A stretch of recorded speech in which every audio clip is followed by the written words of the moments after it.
Hi everyone, स्वागत है आप लोगों का यूरोपीडिया प्लेटफॉर्म पे। यस, अभिषेक डोगरा, वेरी गुड इवनिंग। सभी को गुड इवनिंग और सभी का स्वागत है हाईवे इंजीनियरिंग के नेक्स्ट लेक्चर के अंदर। आज हमारा ये लेक्चर नंबर 3 है। तो बच्चे, आज की क्लास के अंदर हम स्टार्ट करेंगे कैम्बर से। We will start from the camber. Okay, so geometric design के अंदर हम क्रॉस सेक्शन एलिमेंट्स, यस सभी को प्रणाम। और ज्योमेट्रिक डिजाइन के अंदर हम क्रॉस सेक्शन एलिमेंट्स स्टार्ट किए थे और हमने पेवमेंट सरफेस कैरेक्टरिस्टिक्स के अंदर फ्रिक्शन को स्टडी कर लिया था। फ्रिक्शन की वैल्यू हमने नहीं देखी थी, मैं आपको फ्रिक्शन की वैल्यू के बारे में कुछ डाटा बता देता हूं। ओके, तो चलिए स्टार्ट करते हैं बच्चे। अगर किसी को अभी तक हमने जो पढ़ा है उसमें कोई डाउट हो तो पूछ सकते हो अभी, ठीक है। मैं फ्रिक्शन के ऊपर कुछ चीजें आपको यहाँ पे फ्रेम कर देता हूं क्योंकि क्वेश्चन में ये पूछता है आपसे फ्रिक्शन। तो कल मैंने आपको कुछ वीडियोस भी दिखाई थी, ठीक है। कल मैंने आपको कुछ यहाँ पे पिक्चर्स दिखाई थी, लाइव पिक्चर्स। तो दो तरह से हम फ्रिक्शन की बात करते हैं बच्चे। एक होता है हमारे पास लॉन्गिट्यूडनल, तो मैं ऐसे लिखता हूं कोफिशिएंट ऑफ, ये सभी बच्चों को पता होगा इसकी value, coefficient of this longitudinal friction, ठीक है। और दूसरा होता है कोफिशिएंट ऑफ लैटरल फ्रिक्शन। दो चीजें हमारे पास है, ठीक है। एक कोफिशिएंट ऑफ लॉन्गिट्यूडनल फ्रिक्शन है बच्चे और दूसरा कोफिशिएंट ऑफ लैटरल फ्रिक्शन है। जे के अंदर तो इनकी वो वैल्यू पूछ लेता आपसे, लेकिन ए में नहीं पूछता कभी कि इनकी वैल्यू क्या है। तो यहाँ पे क्वेश्चन बन सकता है बच्चे, यहाँ पे क्वेश्चन बन सकता है। देखो, अगर मैं यहाँ पे वैल्यू फ्रेम करूं कि कोफिशिएंट ऑफ लॉन्गिट्यूडनल फ्रिक्शन की वैल्यू कितनी है, आईआरसी गिवन वैल्यू बच्चे 0.35 से लेके 0.40 तक। ऑल्दो जो एग्जैक्ट वैल्यू होता है फ्रिक्शन का, ये वेलोसिटी डिपेंडेंट होता है, गाड़ी की स्पीड के ऊपर डिपेंड करता है। लेटरल फ्रिक्शन की अगर हम बात करते हैं तो ये वैल्यू होती है 0.15, ठीक है। इतनी चीजें तो ये जे में पूछता है, ए में नहीं पूछेगा इतना छोटा सा सवाल। हाँ, आपसे वो ये पूछ सकता है कि why coefficient of lateral friction is less as compare to longitudinal friction. मतलब ये जो कोफिशिएंट ऑफ लेटरल फ्रिक्शन की आपने कम वैल्यू डिजाइन के अंदर कंसीडर करी है, इसका कम करने का पर्पस क्या है, why you are not considering this value higher, ठीक है। तो बच्चे ये क्वेश्चन बन सकता है। और मैंने आपको लास्ट क्लास के अंदर बताया था, जैसे मान लो ये गाड़ी स्ट्रेट से सर्कुलर पाथ में एंटर करती है, ये मान लो सेंटर लाइन है, ठीक है। ये हम ऊपर से देख रहे हैं तो गाड़ी कुछ ऐसे मूव कर रही है मान लो। तो जब भी गाड़ी स्ट्रेट से सर्कुलर पाथ में एंटर करती है तो गाड़ी के ऊपर ना बाहर की डायरेक्शन में एक आउटवर्ड पुश लगता है जिसको हम बोलते हैं सेंट्रीफ्यूगल फोर्स, जिसको लगने से आप कभी भी नहीं रोक सकते हो बच्चे।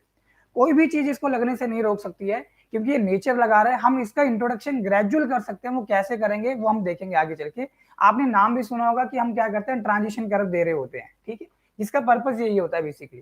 तो अब मैं बोल रहा हूँ कि देखो गाड़ी के ऊपर फोर्स लग रहा है ये डायरेक्शन में रेड वाला, और गाड़ी जो मूव कर रही है वो कुछ ऐसे है डॉटेड वाला, गौर करना बच्चे, इस डायरेक्शन में। तो इसके अपोजिट, मतलब जिस डायरेक्शन में ये पुश लग रहा है आउटवर्ड पुश, इसके अपोजिट यहाँ पे एक आपको रजिस्टिव फोर्स मिलने वाला है। तो मैं इसे बोलता हूँ यहाँ पे coefficient of lateral friction, although एक तरह से ये रजिस्टिंग फोर्स होगा, ठीक है। चलिए अब, yes Neeraj Thakur, good evening, स्वागत है आपका भी। तो बच्चे ये होता है कोफिशिएंट ऑफ लैटरल फ्रिक्शन। अब खुद सोचो बच्चे, आप गाड़ी ड्राइव कर रहे हो और स्ट्रेट से सर्कुलर पाथ में जाओगे और सेम स्पीड के साथ जो स्ट्रेट रोड में आप गाड़ी की स्पीड के साथ मूव कर रहे थे, सेम स्पीड के साथ अगर आप कर्व को भी ट्रेवर्स करने की कोशिश करोगे तो गाड़ी के अंदर जो पैसेंजर बैठा है, जो आपके साथ ही बैठा है, उनको ऐसा फील हो रहा है कि वो बाहर तरफ फिक रहे हैं बेसिकली। या बच्चे गाड़ी यहाँ पे आपकी पलट भी सकती है। तो यहाँ पे आपका जो लेटरल कोफिशिएंट ऑफ फ्रिक्शन का वैल्यू है, इसको कम रखने का यही पर्पस है। तो यहाँ पे गाड़ी के ना टॉपल होने के चांसेस है, पलटने के चांसेस है, तो कैजुअलिटी हो सकती है। और मैं एक सिंपल लाइन में अगर आपको बोलूं कि we are more concern about this lateral skid as compare to this longitudinal skid, the simple answer is the chances of toppling of vehicle is high. तो आपने ये ढूंढना है कि chances of toppling of vehicle किस में high है, तो डेफिनेटली वही आपने ऑप्शन आंसर टिक कर देना है, ठीक है। चलिए, ये क्वेश्चन बच्चे यहां से बन सकता है, ठीक है। अच्छा, दूसरा क्वेश्चन देखो, कोफिशिएंट ऑफ लॉन्गिट्यूडिनल फ्रिक्शन की अगर मैं बात करूं तो ये वैल्यू है 0.35 से लेके 0.4, ठीक है। और ये क्वेश्चन आ चुका है पीपीएससी के अंदर, पंजाब पब्लिक सर्विस कमीशन के अंदर। अब आप ड्राइवर हो, मानो गाड़ी चला रहे हो, ठीक है, अपनी गाड़ी के आप ड्राइवर हो और बच्चे आपने ब्रेक यहाँ पे अप्लाई किया, ठीक है। आपने ब्रेक अप्लाई किया, तो जब आप ब्रेक अप्लाई करते हो व्हाट विल हैपन, टायर और रोड सरफेस के बीच में क्या प्रोड्यूस होगा, फ्रिक्शनल फोर्स। ये मान लो फ्रिक्शनल फोर्स है काले वाला, ठीक है, कैपिटल एफ बोल देता हूं उसको। और कल मैंने आपको बताया भी था कि अगर आपको यहाँ पे रिटार्डेशन या डी एक्सेलरेशन लिखना है तो आप कैसे लिख रहे थे, रिटार्डेशन या डी एक्सेलरेशन को, मान लो अगर स्मॉल ए रिटार्डेशन या डी एक्सेलरेशन है तो ये क्या था आपका जीएफ गर्लफ्रेंड, म्यू इंटू जी लिख लो या जीएफ बोल दो गर्लफ्रेंड। तो बच्चे ये जो वैल्यू होती है ना, देखो मैक्सिमम वैल्यू रिस्ट्रिक्ट करने का पर्पस क्या है, आईआरसी बोलता है कि जब भी आप गाड़ी को रोको तो धीरे धीरे ब्रेक की एप्लीकेशन करो, सडनली ब्रेक मत लगाओ, एकदम से ब्रेक मत लगाओ। इससे क्या होगा, जो ड्राइवर और जो पैसेंजर गाड़ी के अंदर बैठा है उसको बहुत ज्यादा डिस्कंफर्ट फील होगा, जर्क फील होगा। तो आईआरसी बोलता है किस रेट के साथ आपने गाड़ी की स्पीड को कम करना है बच्चे, स्पीड बढ़ाते हो ना तो एक्सेलरेशन होता है, और स्पीड घटाओगे तो यहाँ पे रिटार्डेशन या डी एक्सेलरेशन होता है। तो ये जो वैल्यू है बच्चे, यहाँ पे जी तो आपको पता है कि ग्रेविटेशनल एक्सेलरेशन होता है, ये एक्सेलरेशन ड्यू टू ग्रेविटी बोल दो 9.81 मीटर पर सेकंड स्क्वायर, और एफ या म्यू मैक्सिमम वैल्यू कितनी है 0.4, दोनों को मल्टीप्लाई करो you will get the answer 3.934 something value आती है, और वही आंसर था आपके पास। क्वेश्चन में पूछा हुआ था rate of retardation at which there is no jerk to the passenger as per the IRC, तो ये आंसर हो गया बच्चे, इसको मल्टीप्लाई करना था। तो यहां से ये भी क्वेश्चन बन सकता है कि why maximum value of this coefficient of longitudinal friction is restricted to 0.4, मतलब यहाँ पे मैक्सिमम वैल्यू 0.4 पे क्यों रखा गया, इससे बड़ी वैल्यू भी तो हम ले सकते थे। अगर इससे बड़ी आप वैल्यू बच्चे यहाँ पे एफ की पुट करोगे व्हाट विल हैपन, तो 9.81 को जब आप इससे बड़ी वैल्यू से मल्टीप्लाई करोगे, यहाँ पे देखो कितना आ रहा है, सॉल्व कर लो चाहे, ये बच्चे आ रहा है आपके पास 3.924 मीटर पर सेकंड स्क्वायर। तो इस रेट से अगर ज्यादा का रेट होगा यहाँ पे गाड़ी की स्पीड को कम करने का, तो डेफिनेटली वहां पे डिस्कंफर्ट होगा। तो ये अलग तरह का क्वेश्चन बन सकता है, ठीक है। वैल्यू तो आपको पता है वो जे के अंदर पूछता है, ए में वैल्यू नहीं पूछेगा, लेकिन ए नहीं पूछ सकता है आपसे कि रेट ऑफ रिटार्डेशन बताओ कितना है, so that user passenger driver is not feeling any kind of discomfort और जर्क। फाइन, तो एक तो ये हो गया। चलिए अब बच्चे मैं बात करता हूं यहाँ पे, नेक्स्ट वी हैव कैम्बर। अब चलो आगे बढ़ते हैं। नेक्स्ट ये कैम्बर से आपको यूजुअली एक क्वेश्चन मिलेगा और न्यूमेरिकल मिलेगा बच्चे, और आपके कोर्स के अंदर मिलेगा, ठीक है, 1 मार्क, ठीक है। अच्छा कैम्बर क्या होता है, कैम्बर बोल दो, क्रॉस स्लो बोल दो, क्रॉस फॉल बोल दो। जेई के अंदर ये क्वेश्चन पूछा हुआ था जिसमें आपको इसकी स्टेटमेंट गिवन थी, तो ना तो कैम्बर लिखा हुआ था ऑप्शन के अंदर, ना तो क्रॉस स्लोप लिखा हुआ था, आंसर था इसका क्रॉस फॉल। अच्छा क्या होता है, पहले मैं आपको पिक्चर दिखाता हूँ ना, पहले मैं आपको एक पिक्चर दिखाता हूँ फिर आगे बढ़ते हैं। देखना ये फिगर देखो आप, जस्ट सी दिस फिगर। अब बच्चे ये क्रॉस सेक्शन है, इधर से आपको ना क्रॉस सेक्शन दिख रहा है रोड का,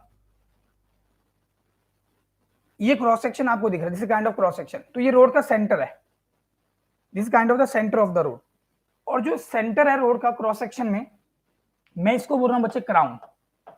क्या बोल रहे हैं हम इसको, क्राउन। तो रोड कभी भी आपका फ्लैट नहीं होता है, अगर आप रोड को ध्यान से देखोगे ना और ऐसा बोलो कि रोड आपका कुछ ऐसा है बिल्कुल फ्लैट है, वो नहीं, ऐसा नहीं होता।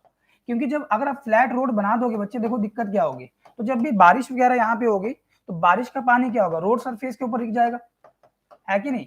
तो एक्यूमुलेशन ऑफ वाटर होगा ऑन द रोड सरफेस, और समवट हाउ वो पानी आपका सीप करता है वो नीचे वाली लेयर में जाएगा, उनको डिटोरेट करेगा। तो हम क्या करते हैं, रोड को सेंटर से हल्का सा उठा के रखते हैं, और इतना भी आप ज्यादा उठा के नहीं रखोगे कि आपको नेक्ड आई से दिख रहा है कि बहुत ज्यादा स्लोप दिया हुआ है, वो एक तरह से आपका फॉल्टी डिजाइन हो जाएगा, है ना।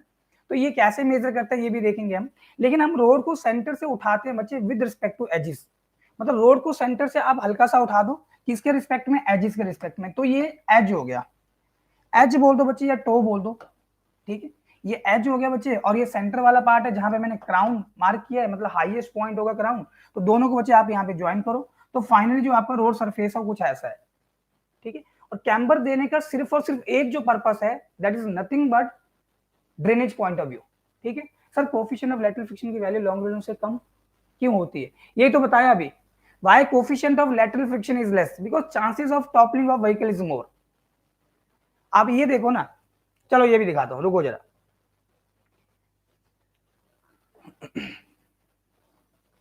ये मैं आपको एक पिक्चर दिखा रहा हूं इसी में,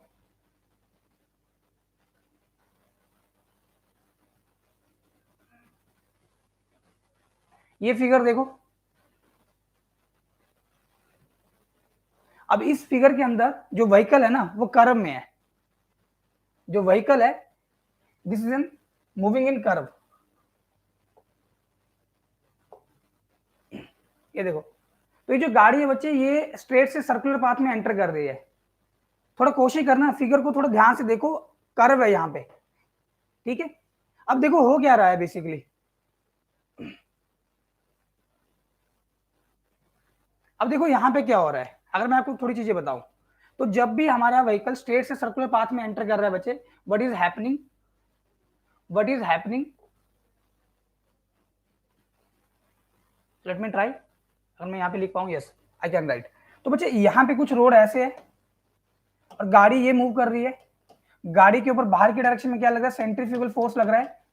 तो अगर गाड़ी की स्पीड ज्यादा होगी ना, और आपको पता है सेंट्रीफ्यूगल फोर्स का फॉर्मूला होता है, आपने पढ़ा होगा 11th 12th में, mv² होता है, ये फॉर्मूला होता है सेंट्रीफ्यूगल फोर्स का। अगर गाड़ी की स्पीड ज्यादा होगी, सेंट्रीफ्यूगल फोर्स आपका बहुत ज्यादा हो जाएगा, क्योंकि वेलोसिटी का स्क्वायर है।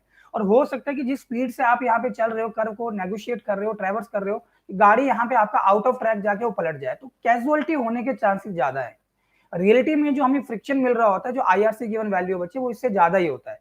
क्योंकि आईआरसी ने ये जो फ्रिक्शन की वैल्यू आपको देके रखी है ना, कि कोफिशिएंट ऑफ लॉन्गिट्यूडिनल फ्रिक्शन कितना है, 0.35 से लेके 0.40, और कोफिशिएंट ऑफ लैटरल फ्रिक्शन की वैल्यू कितनी है, 0.15।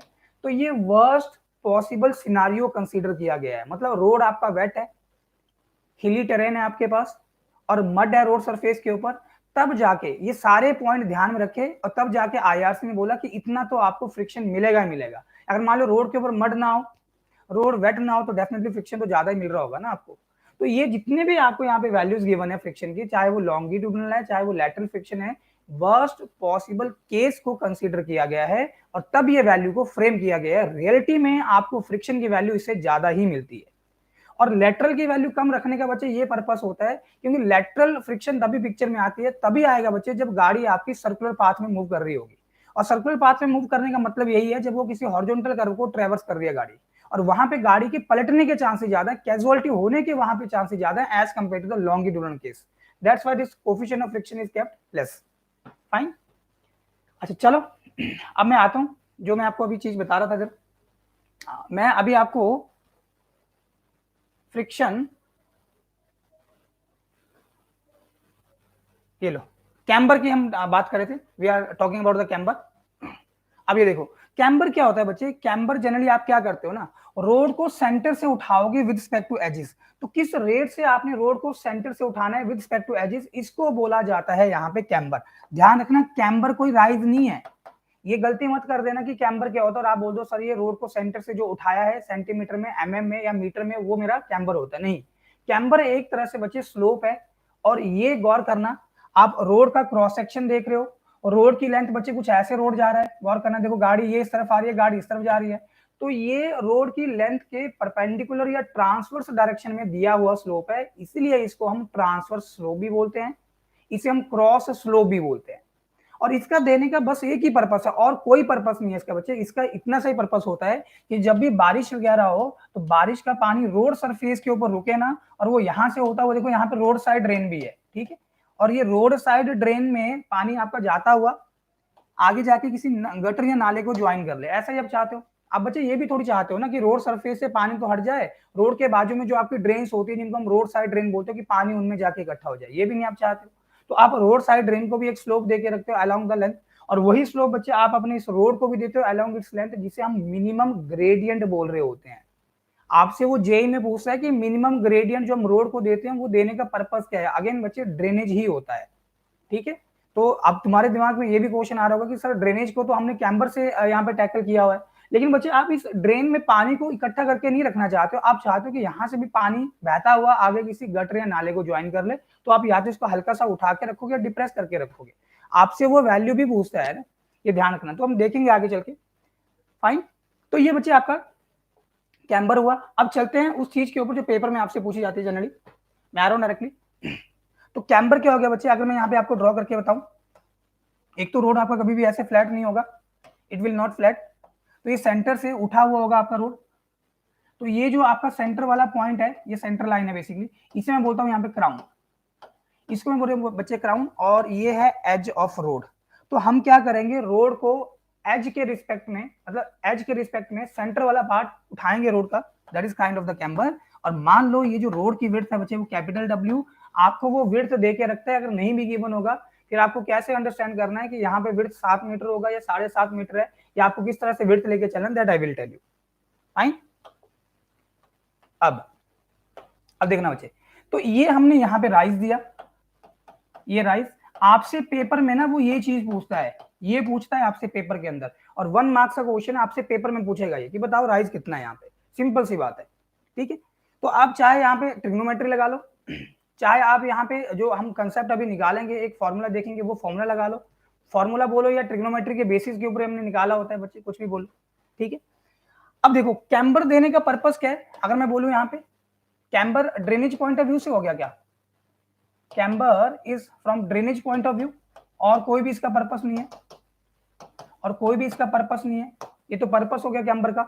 If someone is asking you what is camber, तो आप बोल दो कैम्बर एक तरह से ट्रांसफर स्लोप है।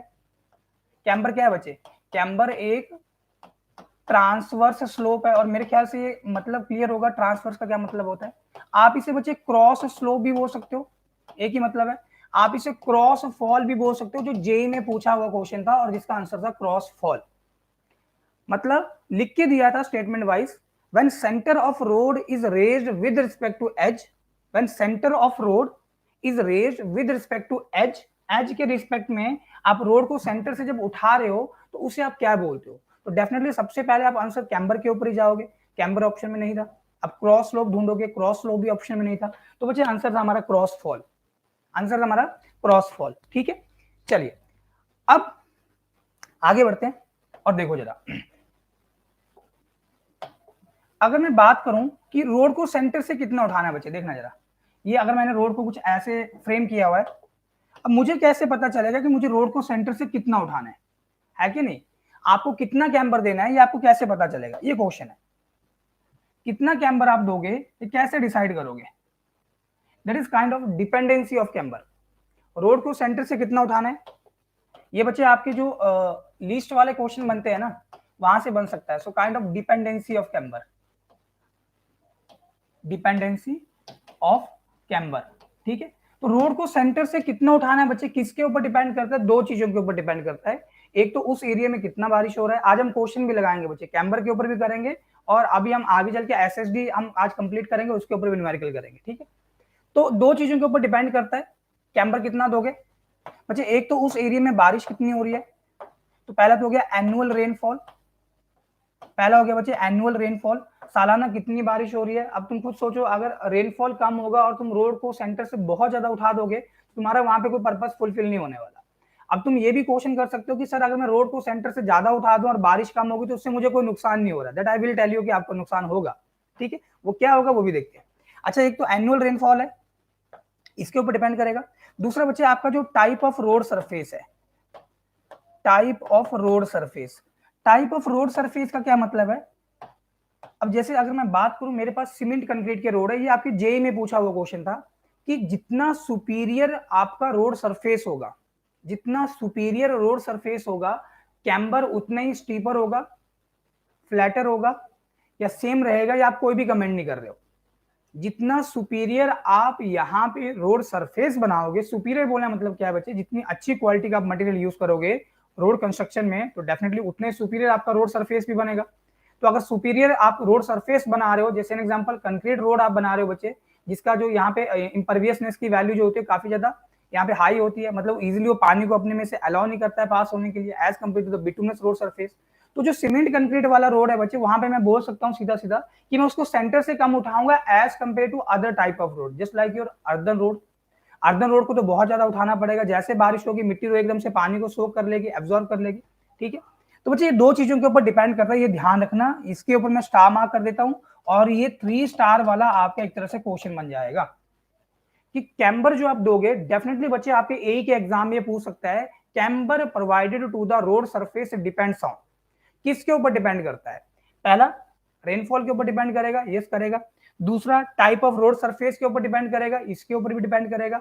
अच्छा, तीसरा वो बोल देगा कि बोथ ए एंड बी दोनों जो ऊपर लिखे हो दोनों होंगे। सी में को कुछ और डाल देगा या नन ऑप्शन डाल देगा आपको। ठीक है, तो तैयार रहना इसके लिए बच्चे। अब देखो, अब यहां पे जो टाइप ऑफ कैम्बर है, इसके ऊपर आ रहा हूं फिलहाल, तो पहले फिर आते हैं इस फिगर के ऊपर। कितने तरह का कैम्बर हमारे पास है, टाइप ऑफ कैम्बर। तो टाइप ऑफ कैम्बर बच्चे यहाँ पे अगर मैं बात करूं तो तीन तरह से हमारे पास यहाँ पे डिफ्रेंशिएट है कैम्बर। पहला होता है स्ट्रेट लाइन कैम्बर। ये जो स्ट्रेट लाइन कैम्बर है ये आपको सीसी रोड में मिलता है। स्ट्रेट लाइन कैम्बर जो मैंने पीछे फिगर ड्रॉ किया बच्चे वो स्ट्रेट लाइन कैम्बर का ही है। सीसी रोड में, सीमेंट कंक्रीट रोड में आप स्ट्रेट लाइन कैम्बर प्रीफर करते हो सीमेंट कंक्रीट वाले रोड के अंदर। क्यों सीमेंट कंक्रीट रोड में? क्यों? एक तो आपको कैम्बर की रिक्वायरमेंट कम होगी सीमेंट कंक्रीट रोड के अंदर। ध्यान सुनना बच्चे, ये ईएससी के जो आपके एजर्शन और रीजन वाले क्वेश्चन होते हैं ना, इनको ये कंफर्म करता है। सीमेंट कंक्रीट रोड के अंदर क्या होगा, एक तो कैम्बर की रिक्वायरमेंट कम होगी, मतलब सेंटर से उसको कम उठाना पड़ेगा। दूसरा बच्चे ये जो आपका स्ट्रेट लाइन कैम्बर होता है ना, इसको ले करना साइड के ऊपर जब हम कंस्ट्रक्ट कर रहे होंगे रोड को, इसको बनाना आसान होता है बेसिकली।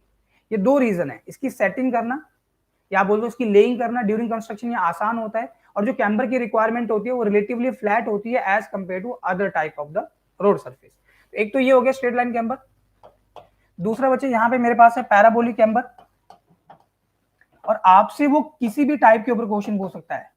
स्ट्रेट लाइन कैम्बर और पैराबोलिक कैम्बर, गौर करना, एक हो गया स्ट्रेट लाइन कैम्बर और दूसरा हो गया पैराबोलिक कैम्बर। अब पैराबोलिक कैम्बर बच्चे ऐसा होता है, स्ट्रेट लाइन कैम्बर का मैंने आपको फिगर दिखा दिया पीछे, पैराबोलिक कैम्बर ऐसा बना होगा यहाँ पे पैराबोलिक कैम्बर। ठीक है, ये पैराबोला है, ठीक है, थोड़ा मैनेज करना है फिगर के साथ। और let me draw it again, और मैं इसका कलर भी चेंज कर देता हूं, रुको जरा।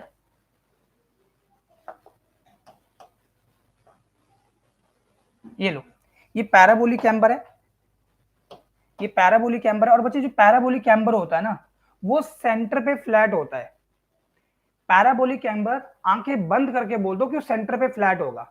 ठीक है, अगर तुम्हें इसमें डाउट है कि सर क्या वाकई में पैराबोला सेंटर पे फ्लैट होता है, तो मैं आपको एक चीज बताता हूं, देखो जरा। अगर बच्चे आप यहाँ पे देखना थोड़ा सा, अगर आप यहाँ पे स्ट्रेंथ ऑफ मटेरियल में स्ट्रॉन्ग हो, हल्का सा स्ट्रॉन्ग हो, मैं बहुत ज्यादा स्ट्रॉन्ग नहीं बोल रहा हूँ, जैसे मान लो एक कोई बीम आपको गिवन है, सिंपली सपोर्टेड बीम, और इसके ऊपर ये यूडीएल दिया हुआ है मान लो किसी भी यहाँ पे रन का, ठीक है, और इसका स्पैन मैं बोल देता हूँ कैपिटल एल। मुझे कोई बच्चे यहाँ पे रिएक्शन नहीं निकालनी, मुझे कोई यहाँ पे बेंडिंग मोमेंट का ऑर्डिनेट नहीं निकालना, मैं आपको जस्ट एक आइडिया दे रहा हूँ। तो अगर बच्चे मैं इसका बीएमडी ड्रॉ करूं, बेंडिंग मोमेंट डायग्राम, तो वो कैसा बनता था? शेप तो सभी को याद होती है बच्चे, है ना? तो वो पैराबोला होता था। क्या बेंडिंग मोमेंट डायग्राम का शेप पैराबोला है कि नहीं? अगर बच्चे मैं यहां पे बात करूं, गौर करना जरा, अगर मैं यहां पे देखूं जरा, और इसका अगर मैं डिफ्लेक्टेड शेप भी ड्रॉ कर दूं, मान लो इसका ये डिफ्लेक्टेड शेप है जो एक आर्क की फॉर्म में होगा, इलास्टिक कर्व होता है बच्चे, तो यहां पे अगर मैं टेंजेंट ड्रॉ करूं, टेंजेंट बच्चे कहां पे? इस पॉइंट पे। ये जो टेंजेंट है ग्रीन वाली लाइन, ये रेड वाली लाइन को बस इसी जगह टच करेगी और कहीं भी टच नहीं करने वाली। तो ये जितना भी यहाँ पे एंगल बना रही है बच्चे, मान लो अगर ये पॉइंट ए है, सपोर्ट ए, इसको मैं थीटा ए बोल देता हूँ। यहाँ पे मैं टेंजेंट ड्रॉ करता हूँ, इसको मैं थीटा बी बोल देता हूँ बच्चे। तो यहाँ पे थीटा ए और थीटा बी ये स्लोप है, और गौर करना जो लोडिंग दिया हुआ बच्चे वो सिमेट्रिक है। तो जितना स्लोप का वैल्यू ए पे मिलेगा उतना ही स्लोप का मैग्नीट्यूड बी पे भी मिलेगा, बस उनका बच्चे नेचर अपोजिट होगा। अगर एक यहाँ पे आपका देखो क्लॉकवाइज है तो दूसरा यहाँ पे एंटी क्लॉकवाइज होगा, एरो चेक कर लो बच्चे। ठीक है, अच्छा अब मैं ये बोल रहा हूँ कि जैसे मैं इस इलास्टिक कर्व के सेंटर पे आता हूँ ना यहाँ, तो ये सेंटर पे अगर मैं यहाँ पे टेंजेंट ड्रॉ करूं बच्चे, तो ये टेंजेंट हॉरिजॉन्टल ही होगा।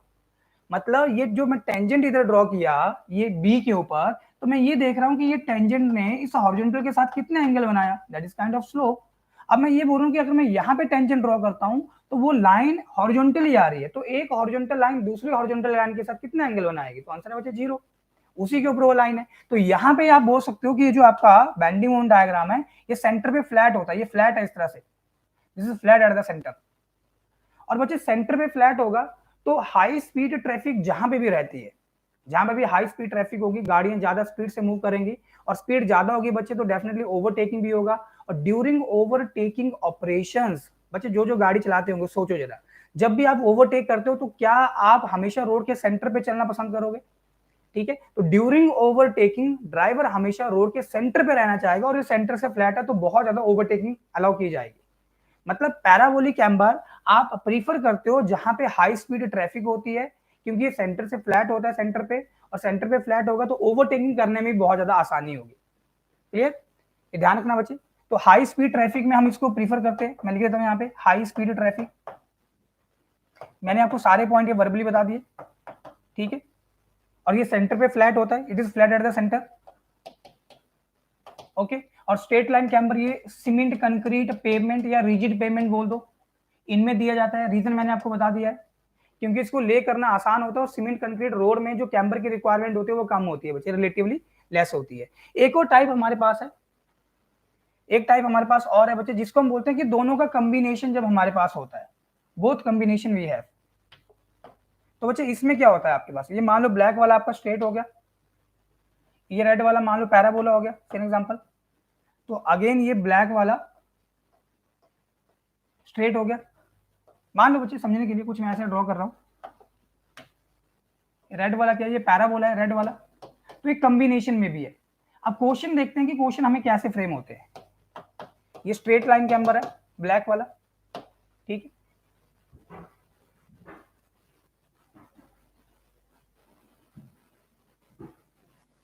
गौर करना, ये विड्थ होगी रोड की W, और ये अगर इसका क्राउन है, अब आपको यहाँ पे अलग अलग निकालना पड़ेगा।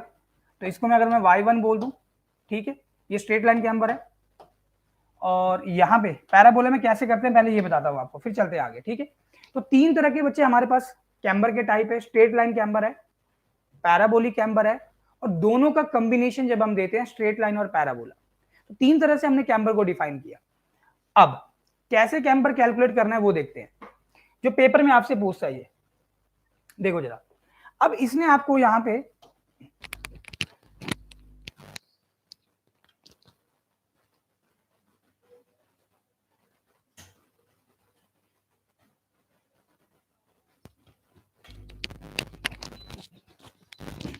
अब देखो बच्चे जरा, मैं पहले की बात कर रहा हूं जो स्ट्रेट लाइन कैम्बर है, ये लो स्ट्रेट लाइन कैम्बर, ठीक है, this is straight line camber. अब रोड की विड्थ आपको देके रखेगा, नहीं गिवन होगा तो आपने कैसे गैस करना है, जस्ट वेट। इसके बाद हम ये पेमेंट विड्थ के ऊपर ही आएंगे, कितना हम विड्थ लेके चलेंगे। अच्छा बच्चे, मैं बोल रहा हूँ कि ये मेरा क्राउन है, और मुझे ये बताना है कि मैंने क्राउन को मतलब रोड को सेंटर से कितना उठा के रखा है एज के रिस्पेक्ट में, ये वाला, ये राइज मुझे बताना है। तो मैं कैसे बता दूं ये राइज कितना होगा, सुनो जरा ध्यान से। पहली चीज तो ये, आपको उस पर्टिकुलर पेवमेंट के लिए कैम्बर की वैल्यू का पता होना बहुत जरूरी है। कैम्बर क्या होता है बच्चे, कैम्बर हमने बोला एक तरह से स्लोप है। ये कैम्बर क्या है, स्लोप। अगर मैंने कुछ इस तरह से अपना रोड सरफेस कंसीडर किया हुआ है क्रॉस सेक्शन में, और इस एंगल को बच्चे अगर मैं थीटा बोल दूं, तो स्लोप होता है tan थीटा, यही होता है ना स्लोप, tan थीटा। और tan थीटा क्या होता है बच्चे, tan थीटा होता है परपेंडिकुलर अपॉन, परपेंडिकुलर क्या है बच्चे, राइज, tan थीटा हो जाएगा परपेंडिकुलर अपॉन बेस। तो ये अगर सेंटर लाइन है, अगर आपने इसको W को विड्थ ऑफ रोड बोला है, तो सेंटर लाइन जहां पे भी होगी रोड की, तो W/2 हो जाएगा क्या ये, तो राइज अपॉन W/2 हो गया। अब बच्चे जो tan थीटा है ना, जो कैम्बर है, कैम्बर ये क्या शो करता है कि आप इतना हॉरिजॉन्टल चलने के बाद इतना सेंटीमीटर या mm या मीटर में ऊपर उठे हो, तो इसकी हमें IRC गिवन वैल्यूज है, इसकी हमें IRC गिवन वैल्यूज है, जो आपको रटनी है, बाय हार्ट करनी है आपको। I am putting number of star on this one. मैं जल्दी जल्दी यहाँ पे वैल्यू को फ्रेम करता हूँ, और जिन बच्चों को याद होगा तो ब्रश अप कर लो। अगर सीमेंट कंक्रीट का रोड है बच्चे, या थिक बिटुमिनस रोड सरफेस है, कुछ ऐसा आपको लिख के देता है, सीमेंट कंक्रीट रोड या थिक बिटुमिनस रोड सरफेस, ठीक है। तो बच्चे इसमें दो चीजें, मैंने आपको पहले ही बोला था कि रोड को सेंटर से कितना उठाओगे, दो चीजों के ऊपर डिपेंड करेगा। पहला होगा, आएंगे इसके ऊपर, हाँ, W/2 सेंटर से उठाते हैं इसको। W/2 इसलिए आया क्योंकि ये सेंटर से उठता है, ये वाला जो पॉइंट है बच्चे, ये सेंटर लाइन है, ठीक है। ऐसे ये रोड जा रहा है ना, ये रोड ऐसे जा रहा है इस तरह से, तो रोड की जो भी विड्थ होगी ये तो सेंटर वाला पॉइंट हो गया। अगर ये रोड की विड्थ मान लो 7 मीटर है, तो सेंटर पे कितना मिलेगा, 7.5 मीटर। सेंटर से उठाओगे ना आप इसको, तो सेंटर से कितना उठाया एच के रिस्पेक्ट में, यही तो लिखना है, इसलिए W/2, हमेशा W/2 है ना। अब देखो, अब अगर thick bituminous road surface given है या सीमेंट कंक्रीट गिवन है, तो बच्चे आपने ये ध्यान रखना कि वो हैवी रेनफॉल में बात कर रहा है, हैवी रेनफॉल या लाइट रेनफॉल में बात कर रहा है। अब तुम खुद सोचो बच्चे, अगर बारिश कम हो रही होगी एरिया में, तो ज्यादा उठा के तुम क्या करोगे, है कि नहीं, ज्यादा क्यों उठाना है तुमने, कम ही उठाओगे। अगर तुम ज्यादा उठा दोगे बच्चे, इससे तुम्हें बहुत ज्यादा दिक्कत होगी। क्या दिक्कत होगी वो भी बताता हूं। अब देखो जरा, हैवी रेनफॉल होगा, IRC गिवन वैल्यूज हैं, just keep the values on your tips, और मैं आपको फिर से बोलता हूँ, हाईवे के अंदर अगर आपको टेबल याद है बच्चे, तो आपको पूरा हाईवे टिप्स के ऊपर है, ठीक है। तो अगेन ये एक आईआरसी गिवन टेबल है। हैवी रेनफॉल है बच्चे, तो यहाँ पे जो कैम्बर की वैल्यू है वो 2% है। हैवी रेनफॉल में कैम्बर की वैल्यू 2% है, तो लाइट रेनफॉल में क्या होगा बच्चे, 2% से कम ही होगा, क्योंकि बारिश कम होगी तो ज्यादा नहीं उठाओगे, तो 1.7% है, ठीक है। कैम्बर मेरे ख्याल से क्लियर होगा, कैम्बर मेरे ख्याल से क्लियर होगा। फिर से देख लो, रोड को सेंटर से कितना उठाओगे, ये सेंटर वाला पॉइंट है बच्चे रोड का, रोड को सेंटर से आप कितना उठा रहे हो विद रिस्पेक्ट टू एजेस, यही आपका कैम्बर होता है। सेंटर से कितना उठाना, वर्टिकल कितना दिया, इतना हॉरिजॉन्टल चलने के बाद, तो ये यहां से लेके यहां तक अगर मान लो 10 मीटर होगा, सेम एग्जांपल, इसमें कोई लॉजिक नहीं है 10 मीटर कहां से आया, तो डेफिनेटली सेंटर पे उस 10 का आधा ही हो जाएगा, तो मैंने इसको W बोला तो W/2 हो जाएगा। अब मैं ये बोल रहा हूँ कि रोड को सेंटर से कितना उठाना है, दो चीजों के ऊपर डिपेंड करता है, एक उस एरिया में कितनी बारिश हो रही है, रेनफॉल, दूसरा किस तरह का रोड सरफेस है, मिट्टी से बना हुआ रोड है, अर्दन रोड है, या आपके पास WBM पेमेंट है, वाटर बॉन्ड मैकडम रोड है, या ग्रेवल रोड आपको दिया हुआ है बच्चे, या आपको थिन बिटुमिनस रोड सरफेस दिया हुआ है, वो कुछ इस तरह से कमेंट करेगा क्वेश्चन के अंदर। अब देखो, अब मैं यहां पे जो मेरा कैम्बर है बच्चे, इसको या तो आप परसेंटेज की टर्म में एक्सप्रेस कर सकते हो, या तो ये परसेंटेज में हो सकता है, या तो ये 1/n की टर्म में हो सकता है, गौर करना 1/n की टर्म में। अच्छा, परसेंटेज की टर्म चलो ये तो समझ में आता है, जैसे 2% हो गया, 1/n का क्या मतलब है ये देखो जरा। अब बच्चे मैंने बोला कि हैवी रेनफॉल में 2% का कैम्बर है, आईआरसी गिवन वैल्यू, इससे ज्यादा आपने कैम्बर नहीं देना है, इससे कम हो सकता है, इससे ज्यादा नहीं होगा, ये मैक्सिमम वैल्यू है। 2% का मतलब क्या हो गया, परसेंट हटाने के लिए भाग करोगे क्या 100 से, और अगर आप इसको थोड़ा सा सही कर लो तो ये 1/50 हो गया क्या, 2 1 जा 2, 2 5 जा 10, 50 हो जाएगा बच्चे। तो ये तो ऊपर वाला वर्टिकल हो गया बच्चे, ये वर्टिकल हो गया, और ये क्या हो गया बच्चे, ये हॉरिजॉन्टल हो गया, हमेशा ही वर्टिकल हमेशा ही 1 है, तो ये 1 vertical is to n horizontal वाली सिचुएशन बन गई क्या, है कि नहीं। तो ये बच्चे कैम्बर को या तो आप 1/n की टर्म में लिख लो, या तो आप परसेंटेज की टर्म में लिख लो, तो ये मेरा 2% कितना हो गया, 1/50 हो गया क्या, तो मैं इसको बोल सकता हूँ ये 1/50 है, इज इट ओके। और सिमिलरली 1.7% देखो जरा कितना आ रहा है, चेक करना बच्चे।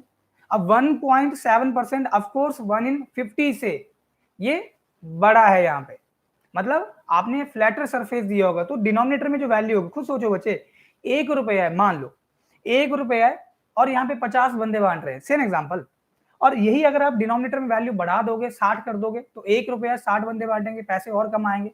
तो जैसे जैसे डिनोमिनेटर आपका बढ़ेगा, वैसे वैसे ओवरऑल जो वैल्यू होगी वो घटती जाएगी। तो यहाँ पे 1.7 कम है, तो डेफिनेटली 1/50 अगर यहाँ पे है, तो इससे कम ही यहाँ पे फिगर होगा, तो होता है 1/60। चेक कर लो चाहे, ये वैल्यू कितनी होती है बच्चे, ये होती है 1/60। जब तक बच्चे आपको ये वैल्यूज याद नहीं होंगी, आपको पता नहीं होंगी कि सीमेंट कंक्रीट का रोड है या थिक बिटुमिनस रोड सरफेस है, अगर हैवी रेनफॉल होगा तो आपने 2% का यहाँ पे कैम्बर देना है, लाइट रेनफॉल होगा तो 1.7% का कैम्बर देना है। अगर ये वैल्यू आपको याद नहीं होगी तो आप क्वेश्चन सॉल्व नहीं कर पाओगे, ठीक है, क्योंकि आपको ये वैल्यू वो देता नहीं है एग्जामिनर क्वेश्चन के अंदर। This you have to understand by your own, आपको हमेशा ध्यान रखना होता है। अच्छा, ये तो हो गया थिक वाला। अगर थिन बिटुमिनस होगा, तो अगर मैं बोलूं यहाँ पे कि थिन बिटुमिनस, थिन बिटुमिनस का क्या मतलब हो गया, थिन बिटुमिनस का बच्चे ये मतलब हो गया कि जो आपका बाइंडर कंटेंट डाला हुआ है बिटुमिनस मटेरियल, जिसको हम बाइंडर कंटेंट बोलते हैं। और हम ये भी देखेंगे कि बाइंडर कंटेंट हम कैसे चेक करेंगे, या ऑलरेडी कोई रोड बना हुआ है जो तैयार हो चुका है, उसका अगर आपको बाइंडर कंटेंट चेक करना, तो आप कैसे चेक कर सकते हो, है ना। पहले तो हम मार्शल मिक्स डिजाइन स्टडी करेंगे, उसके बाद हम चेक करेंगे कि हमारा जो मैनुअल है, जो कोड है, वो कितना यहाँ पे बाइंडर कंटेंट अलाउ करते हैं, और उस पर्टिकुलर रोड के लिए या हाईवे के लिए, नेशनल हाईवे या स्टेट हाईवे के लिए, या एमडीआर या ओडीआर के लिए या वीआर के लिए, मैनुअल इतना परसेंट यहाँ पे बाइंडर कंटेंट बोलते हैं, और डाला कितना हुआ है, बाद में फिर आप उसको अलाउ करोगे, पास करोगे नहीं करोगे, या दोबारा से उसके ऊपर टायरिंग करवाई जाएगी, ठीक है। तो थिन बिटुमिनस रोड सरफेस की अगर मैं बात करूं बच्चे, तो खाली पहले वाली वैल्यू आप याद रखना, बस एक वैल्यू काफी है, एक वैल्यू याद हो जाएगी तो आप क्वेश्चन कर लोगे सॉल्व। तो बच्चे जो यहाँ पे हैवी रेनफॉल का वैल्यू है, नेक्स्ट में वो लाइट रेनफॉल का वैल्यू कर दो, तो यहाँ पे 2% हो जाएगा, ये ध्यान रखना। जो सीमेंट कंक्रीट रोड या थिक बिटुमिनस रोड सरफेस में हैवी रेनफॉल का वैल्यू होगा बच्चे, वो जब आप थिन बिटुमिनस रोड सरफेस की बात करोगे तो उसमें लाइट रेनफॉल का वैल्यू कर दो। क्योंकि मैंने आपको पहले बोला कि जितना अच्छी क्वालिटी का आप मटेरियल से रोड बनाओगे बच्चे, उतना ही वो इम्परवियस सरफेस होने के चांसेस हैं, उतना ही आप कैम्बर यहाँ पे प्रोवाइड करोगे, क्योंकि सुपीरियर रोड सरफेस होगा, फ्लैटर कैम्बर की रिक्वायरमेंट होगी। तो बच्चे ये तो हो गया 2%, तो हैवी रेनफॉल में कितना होगा? ऑफ कोर्स ये 2.5% हो गया, क्योंकि ये सीमेंट कंक्रीट और थिक बिटुमिनस सरफेस के कंपैरिजन में हल्का सा इंफीरियर है, सुपीरियर नहीं है, ये इंफीरियर है। अच्छा नेक्स्ट अगर मैं बात करूं यहाँ पे फटाक से कि मेरे पास WBM वाटर बॉन्ड मैकडम या ग्रेवल पेवमेंट है, ये वैल्यूज आपको याद रखनी है। WBM रोड है या ग्रेवल रोड है, ठीक है। तो यहाँ पे जो इसकी हैवी रेनफॉल की वैल्यू बचे वो यहाँ पे लाइट रेनफॉल की वैल्यू बन जाएगी 2.5%, और हैवी रेनफॉल में बचे यहाँ पे 3% है। IRC गिवन वैल्यूज हैं, ठीक है जी। अच्छा सिमिलरली अगर मैं बात करूं लास्ट बचता बच्चे यहाँ पे अर्दन रोड, अर्दन रोड्स की अगर हम बच्चे बात करें तो हैवी रेनफॉल के केस में HR हो गया बच्चे हैवी रेनफॉल और LR हो गया लाइट रेनफॉल। हैवी रेनफॉल के केस में ये वैल्यू कितनी होती है बच्चे बताना जरा। अच्छा लाइट रेनफॉल की वैल्यू कितनी थी पहले? 3%। जो यहाँ पे हैवी रेनफॉल की वैल्यू से देखना जरा, जो यहाँ पे हैवी रेनफॉल का वैल्यू था वो नेक्स्ट केस में लाइट रेनफॉल का बन जाएगा, और यहाँ पे हैवी रेनफॉल में 4% वैल्यू है। दैट्स इट, इतना आपको पता होना चाहिए। अब आते हैं बच्चे वो क्वेश्चन वाले पार्ट के ऊपर। ये देखो जरा, अब मैं बोल रहा हूँ कि ये tan थीटा कुछ नहीं है, ये कैम्बर है, और ये आपको पता है हमेशा ही कि सीमेंट कंक्रीट का रोड दिया तो 2% हो गया हैवी रेनफॉल में। अगर ये थिन बिटुमिनस सरफेस होगा तो ये 2.5% हो गया हैवी रेनफॉल में। अगर ये अर्दन रोड हो गया तो बच्चे 4% हो जाएगा हैवी रेनफॉल में।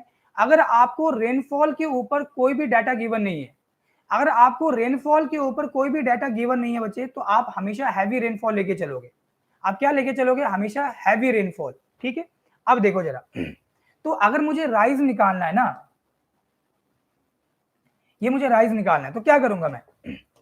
अब बच्चे ये tan थीटा की जगह आप क्या करो, देखो जरा, अगर मैं बोलूं देखना, ये n यूनिट हॉरिजॉन्टल चले और 1 यूनिट ऊपर उठना है बच्चे वर्टिकल, तो ये थीटा है, तो tan थीटा कितना हो जाएगा? गलती मत कर देना, tan थीटा हो गया 1/n, n नहीं है, tan थीटा बच्चे 1/n। तो मैं इस tan थीटा को 1/n से रिप्लेस कर दूंगा। जैसे मैं tan थीटा को 1/n से बच्चे रिप्लेस करता हूं, मैं इधर लिख देता हूं, तो 1/n कितना हो गया? दिस राइज अपॉन W/2 हो गया क्या? ये W/2 इधर ले आओ अपोजिट वाली साइड पे, यस, राइज आपको मिल जाएगा। राइज कितना हो जाएगा? W/2n हो गया बच्चे, और n आपको सीधा सीधा पता है, अगर 2% होगा तो n की वैल्यू 50 है, अगर 2.5% होगा तो n की वैल्यू 40 है। ये भी आप फ्रेम कर सकते हो बच्चे, इधर जो मैंने फ्रेम नहीं किया, 2.5% कितना हो जाएगा? 1/40 हो जाएगा, समझ रहे बात को? 3% कितना हो जाएगा? 1/33 हो जाएगा, ठीक है। ये आप चेक कर सकते हो बेसिकली। तो स्ट्रेट लाइन कैम्बर में तो बच्चे आपको सीधा सीधा फॉर्मूला मिल गया कि अगर क्वेश्चन स्ट्रेट लाइन कैम्बर के ऊपर है, ये आपको हमेशा मेंशन करता है एग्जामिनर कि स्ट्रेट लाइन कैम्बर है या पैराबोलिक कैम्बर है, तो बताओ यहाँ पे सेंट्रल राइज कितना होगा? राइज कितना है बच्चे? तो आप बोल दोगे सीधा सीधा W/2n। अगर ये चीज आपको नहीं बच्चे याद रखनी है, कि आपको याद नहीं रहता, आप ड्रॉ कर लो, tan थीटा तो लगा सकते हो, ट्रिग्नोमेट्री तो कर सकते हो ना। tan थीटा होता है परपेंडिकुलर अपॉन बेस, वही हम कर रहे होते हैं लोअर क्लासेस में, पंडित बद्री प्रसाद हर हर बोले, ठीक है। जैसे भी करना चाहते हो कर सकते हो, but you have to solve the question. अब देखो बच्चे मैं क्या बोल रहा हूं इधर, अब सुनना ध्यान से। अब मेरे पास पैराबोलिक कैम्बर है, देखना नेक्स्ट वाला जो केस है ये पैराबोला वाला है, ये मेरे पास पैराबोलिक कैम्बर है, क्योंकि क्वेश्चन ये दोनों में से किसी के ऊपर भी आ सकता है। ये पैराबोलिक कैम्बर वाला केस हो गया। पैराबोलिक कैम्बर की अगर मैं बात करूं, सर टेस्ट कब होंगे? हाँ टेस्ट तो बाद में होंगे, टेस्ट अभी क्या कहां से हो जाएंगे? पहले तो कंसेप्ट करेंगे, क्वेश्चन करेंगे, उसके बाद टेस्ट पे आएंगे। कौन से टेस्ट की बात कर रहे हो? HPPSC के? वो जल्द होगा मेरे ख्याल से, अभी एक आधे दिन में हम उसको करेंगे, ठीक है। पूरा लिखा करो, समझ में नहीं आता टेस्ट कब होंगे, तो मुझे लग रहा है कि अभी आप टेस्ट मांग रहे हो, ठीक है। ये बच्चे इसका सेंटर वाला अगर पार्ट है तो आप क्या करो, इसको एज के साथ ज्वाइन कर दो, ये एज के साथ ज्वाइन कर दो, और यहाँ पे भी देखो अगर तुम एज के साथ ज्वाइन करते हो बच्चे, ये फॉर्मेशन आपका वही रहेगा, एंगल थीटा हो गया। ये इसको मैं वर्टिकल को 1 बोलता हूँ और हॉरिजॉन्टल को मैं स्मॉल n बोल देता हूँ, ये n है बच्चे, स्मॉल n, ये वही रहेगा, ठीक है। ये वाली वैल्यू वही रहेगी, वर्टिकल 1 रहेगा, हॉरिजॉन्टल आपका n रहेगा, ये चेंज नहीं होगा, ये बिल्कुल भी चेंज नहीं होने वाला। अब देखो क्या करना है बच्चे, अब देखो क्या करना है, ये कैम्बर है, मतलब आपने ये रोड सरफेस कुछ ऐसा दिया हुआ कैम्बर पैराबोलिक में। अच्छा इसे क्या बोलोगे? ये रोड की विड्थ हो जाएगी क्या? W है कि नहीं? और अगर ये आप इसको बोल रहे हो कि ये सेंटर लाइन है, CL is the centre line, और तो डेफिनेटली इसके रिस्पेक्ट में आप क्या करोगे, देखो सेंटर लाइन में ही आप इसको पॉइंट को उठा रहे थे रिस्पेक्ट टू एज, इसे आपने बोला 1 वर्टिकल टू n हॉरिजॉन्टल, तो एंगल थीटा हो गया बच्चे। और मैं इसे बोल रहा हूँ राइज, मुझे ये वाली चीज बतानी है कितनी है, गौर करना, यही आपसे पूछ रहा है पैराबोलिक चैम्बर के अंदर, इसके चांसेस हाई है कि पैराबोलिक के ऊपर क्वेश्चन आएगा।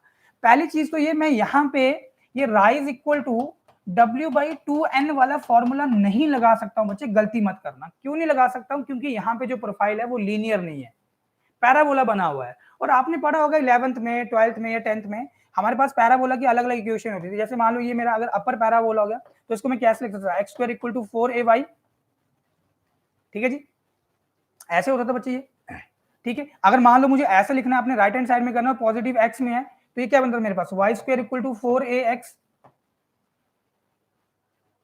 है कि नहीं।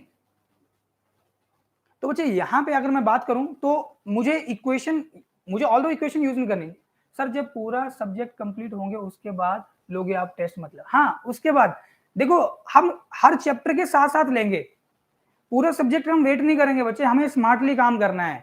हम हर सब्जेक्ट, जैसे हमारा कंसेप्ट वाइज जीडी कंप्लीट हो जाएगा, क्वेश्चन विल बी देयर। आज मैं कुछ क्वेश्चंस लेके आया हूं एसएसडी के, आज हम क्वेश्चन लगाएंगे, कैम्बर के ऊपर हम कुछ क्वेश्चंस लगाएंगे, जिससे आपको साथ साथ टॉपिक के ऊपर पकड़ हो।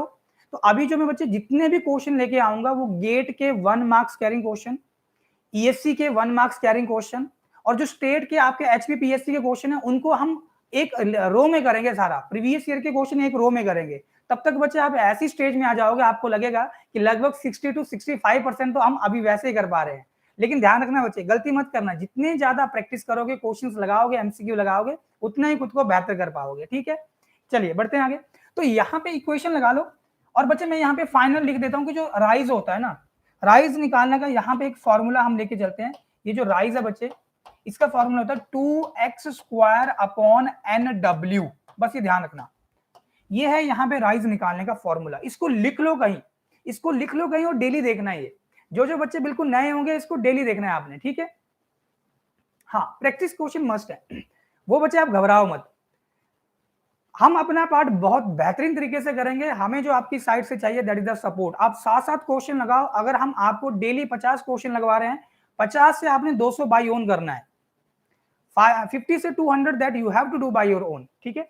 अच्छा राइज बच्चे, ये फॉर्मूला होगा 2x² / nw। अब मैं आपको हल्का सा बता देता हूं, जो बच्चे यहाँ पे बिल्कुल अपना कंसेप्ट बनाना चाहते हैं स्टार्टिंग में कि ये कैसे आया राइज वाला फॉर्मूला, देखो बच्चे जरा, अगर मैं यहाँ पे बात करूं कि मेरा पैराबोला ऐसा था ना पैराबोला, कुछ बच्चे जो जॉब में हैं जिनको समय नहीं मिल पा रहा है, मैं फिर से बोलता हूँ स्मार्टली काम करना, स्मार्टली काम करो। पेपर में जो चीजें बहुत ज्यादा पूछ रहा है उनके ऊपर बहुत ज्यादा फोकस कर लो, जो पूछ रहा है, ठीक है। तो सबसे पहले तो ये ध्यान रखना कि आपको पेपर निकालना है, क्रैक करना है, ठीक है। उसके बाद तो लिस्ट में ऊपर नीचे चढ़ने वो बात की बात है, पहले तो क्वालिफाई करेंगे हम, ठीक है।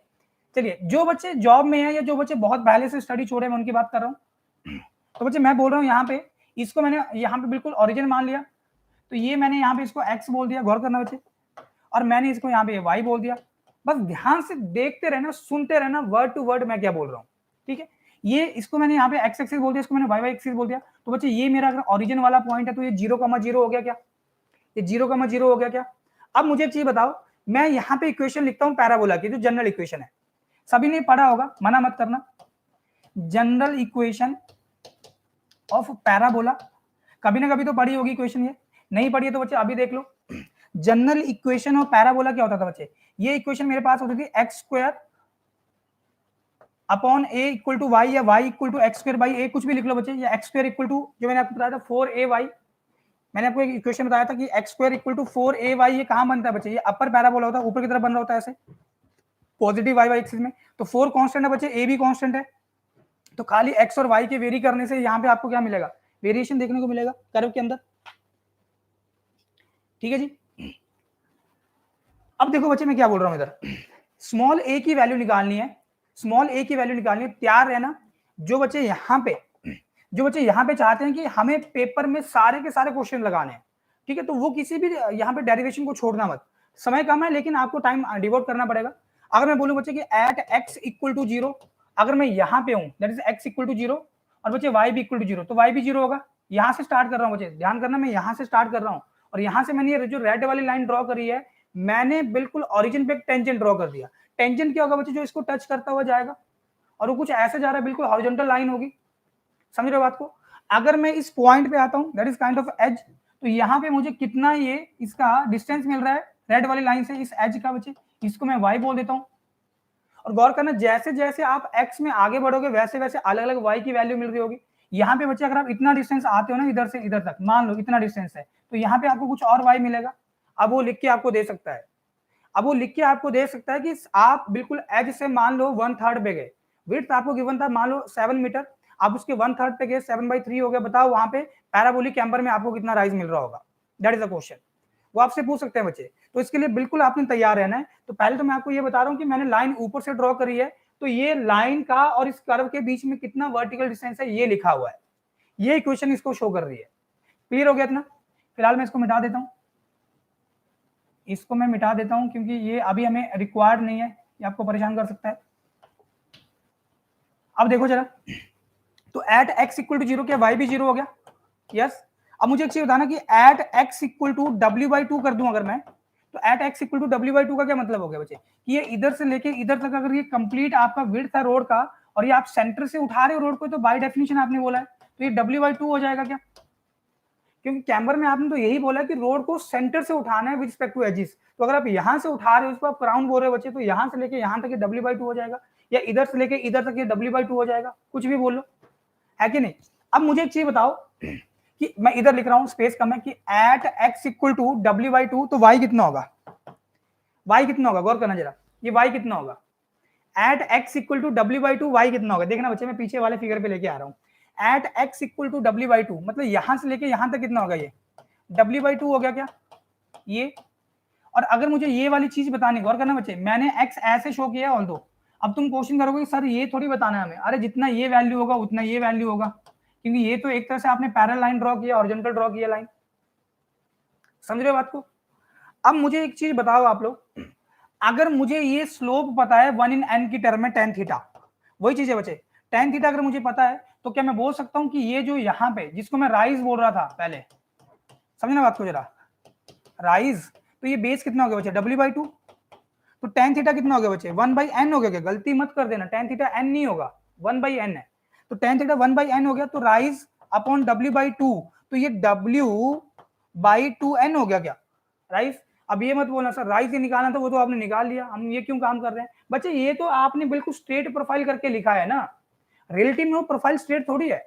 तो आप क्या करोगे कि जब x इक्वल टू w/2 है बच्चे, मतलब जब आप यहां सेंटर से इस तरफ आए, तो ये y की वैल्यू कितनी होगी बच्चे, ये हो गया w/2n हो गया, सीधा सीधा, वो पीछे वाला ही हमने कंसेप्ट उठा लिया, क्योंकि अदरवाइज आपको तो पता नहीं चलेगा ना ये कितना होगा। आप इसको यहां से ज्वाइन करो, फिर ये वाला बच्चे, मैं इसकी बात कर रहा हूं, इस तरह से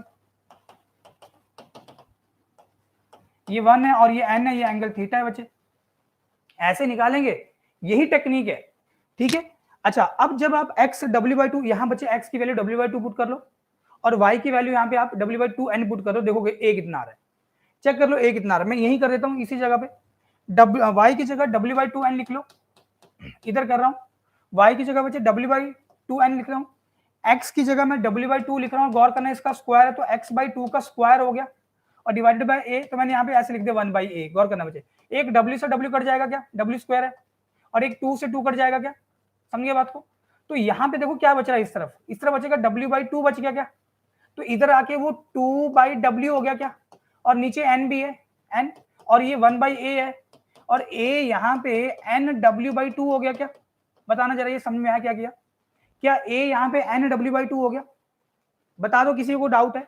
तो बच्चे मैं यहाँ पे जब y लिखूंगा ना, ये x स्क्वायर अपॉन a की वैल्यू nw/2, 2 चला जाएगा ऊपर, ये आ गया formula 2x square upon nw वाला, यही फॉर्मूला लिखा था इधर देखो, 2x स्क्वायर अपॉन nw, खाली फॉर्मूला दिमाग में रखो, ठीक है। फॉर्मूला कैसे बना वो भी आपको गो थ्रू करना है, लेकिन फिलहाल क्वेश्चन जो होगा वो फॉर्मूला बेस्ड ही सॉल्व होगा। कैम्बर की value you have to remember. पहले ये बताओ, इतना समझ में आया, किसी को यहां तक कोई डाउट हो कि सर ये क्या किया, ये समझ में नहीं आया, तो पूछ सकते हो बच्चे। किसी को यहां तक कोई डाउट हो तो आप यस और नो में कमेंट कर सकते हो, I am just seeing the chat box also, yes no में बता सकते हो कि हाँ सर ये क्लियर है, फिर आगे बढ़ेंगे। चलिए, तो अगर इतना क्लियर है, बढ़ते हैं बच्चे आगे फिर। अब यहां पे क्वेश्चन लगा लेते हैं जिससे आपको थोड़ा आइडिया हो जाएगा। देखो क्वेश्चन में क्या बोल रहा है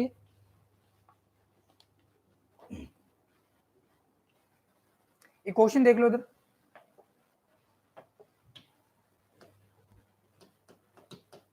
क्वेश्चन देखना बच्चे, मैं क्वेश्चन फ्रेम कर रहा हूं। क्वेश्चन में बोल रहा है आपको ये, what should be the height of crown with respect to the edges, what should be the height of crown with respect to edges, edges के रिस्पेक्ट में आपको क्राउन की हाइट बतानी है कितनी है। what should be the height of crown with respect to edges in straight line camber, in straight line camber, in straight line camber, straight line camber की वो बात कर रहा है बच्चे। और ये आपको डाटा गिवन है, इसमें देखो ये आपको बोल रहा है कि 2 लेन स्ट्रेट हाईवे गिवन है, 2 lane state highway with bituminous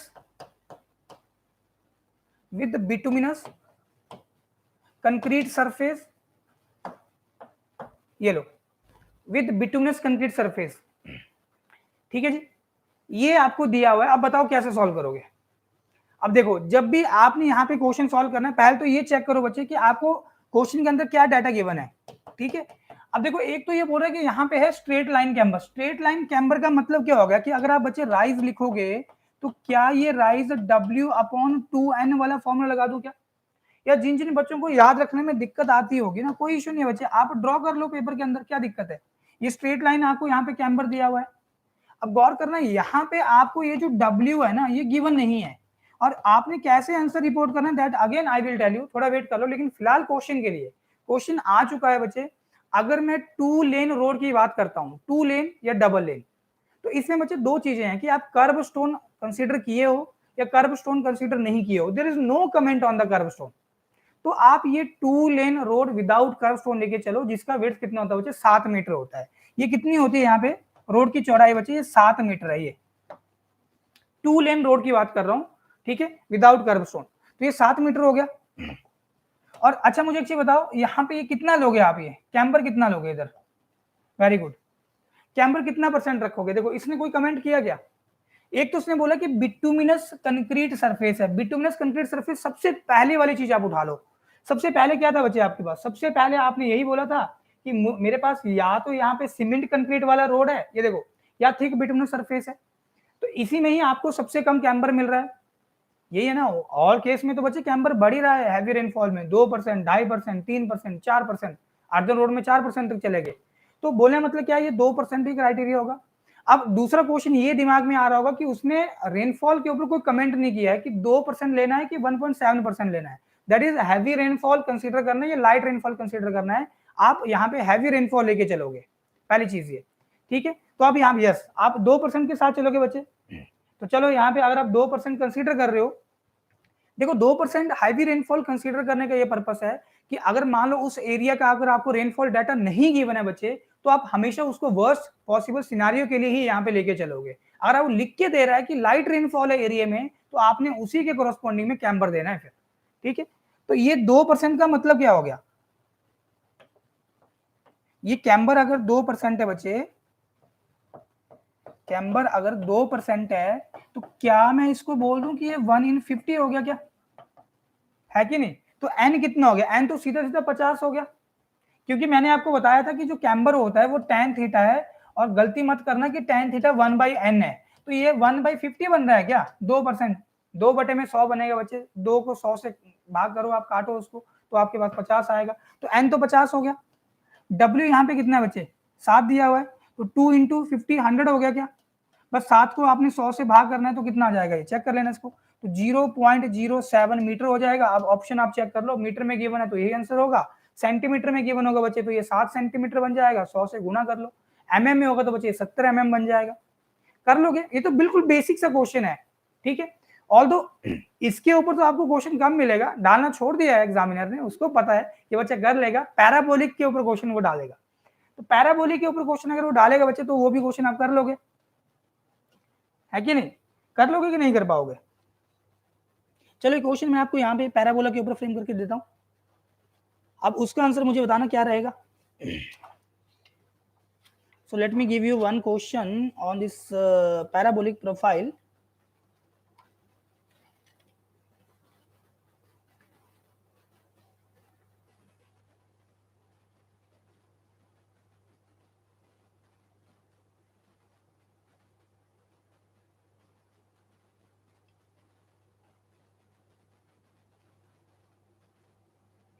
I am just फैचिंग one question कि मुझे एक क्वेश्चन मिले तो मैं आपको एक पैराबोला वाला क्वेश्चन यहाँ पे देता हूँ, जस्ट होल्ड ऑन।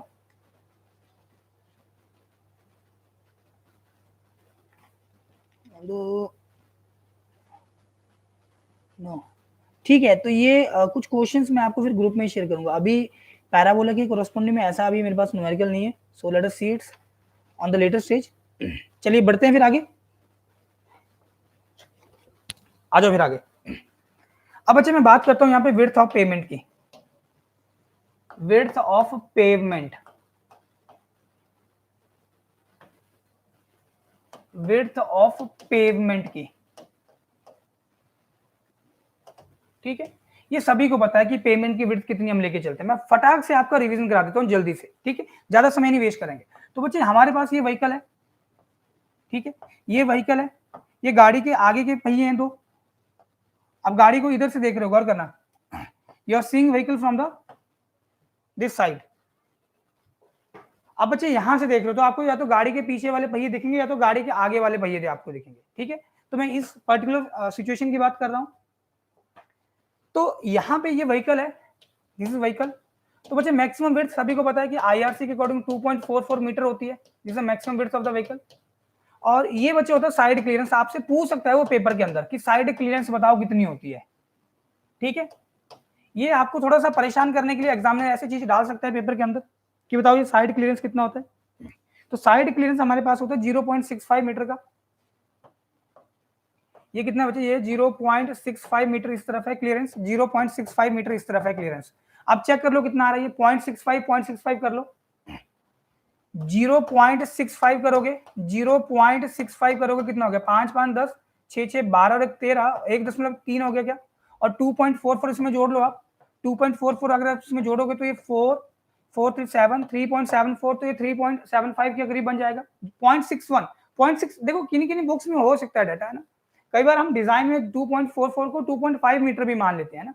तो मैं बोल रहा हूँ कि आईआरसी की मैक्सिमम वैल्यू अगर हम यहाँ पे फ्रेम करते हैं व्हीकल के लिए तो 2.44 के रिस्पेक्ट में, तो ये कितना हो गया बच्चे, ये हो गया 3.75 मीटर, ठीक है। तो ये आपको यहाँ पे कैरिज वे की विड्थ मिली है या पेमेंट की विड्थ मिली, ऐसा बोल दो, ठीक है।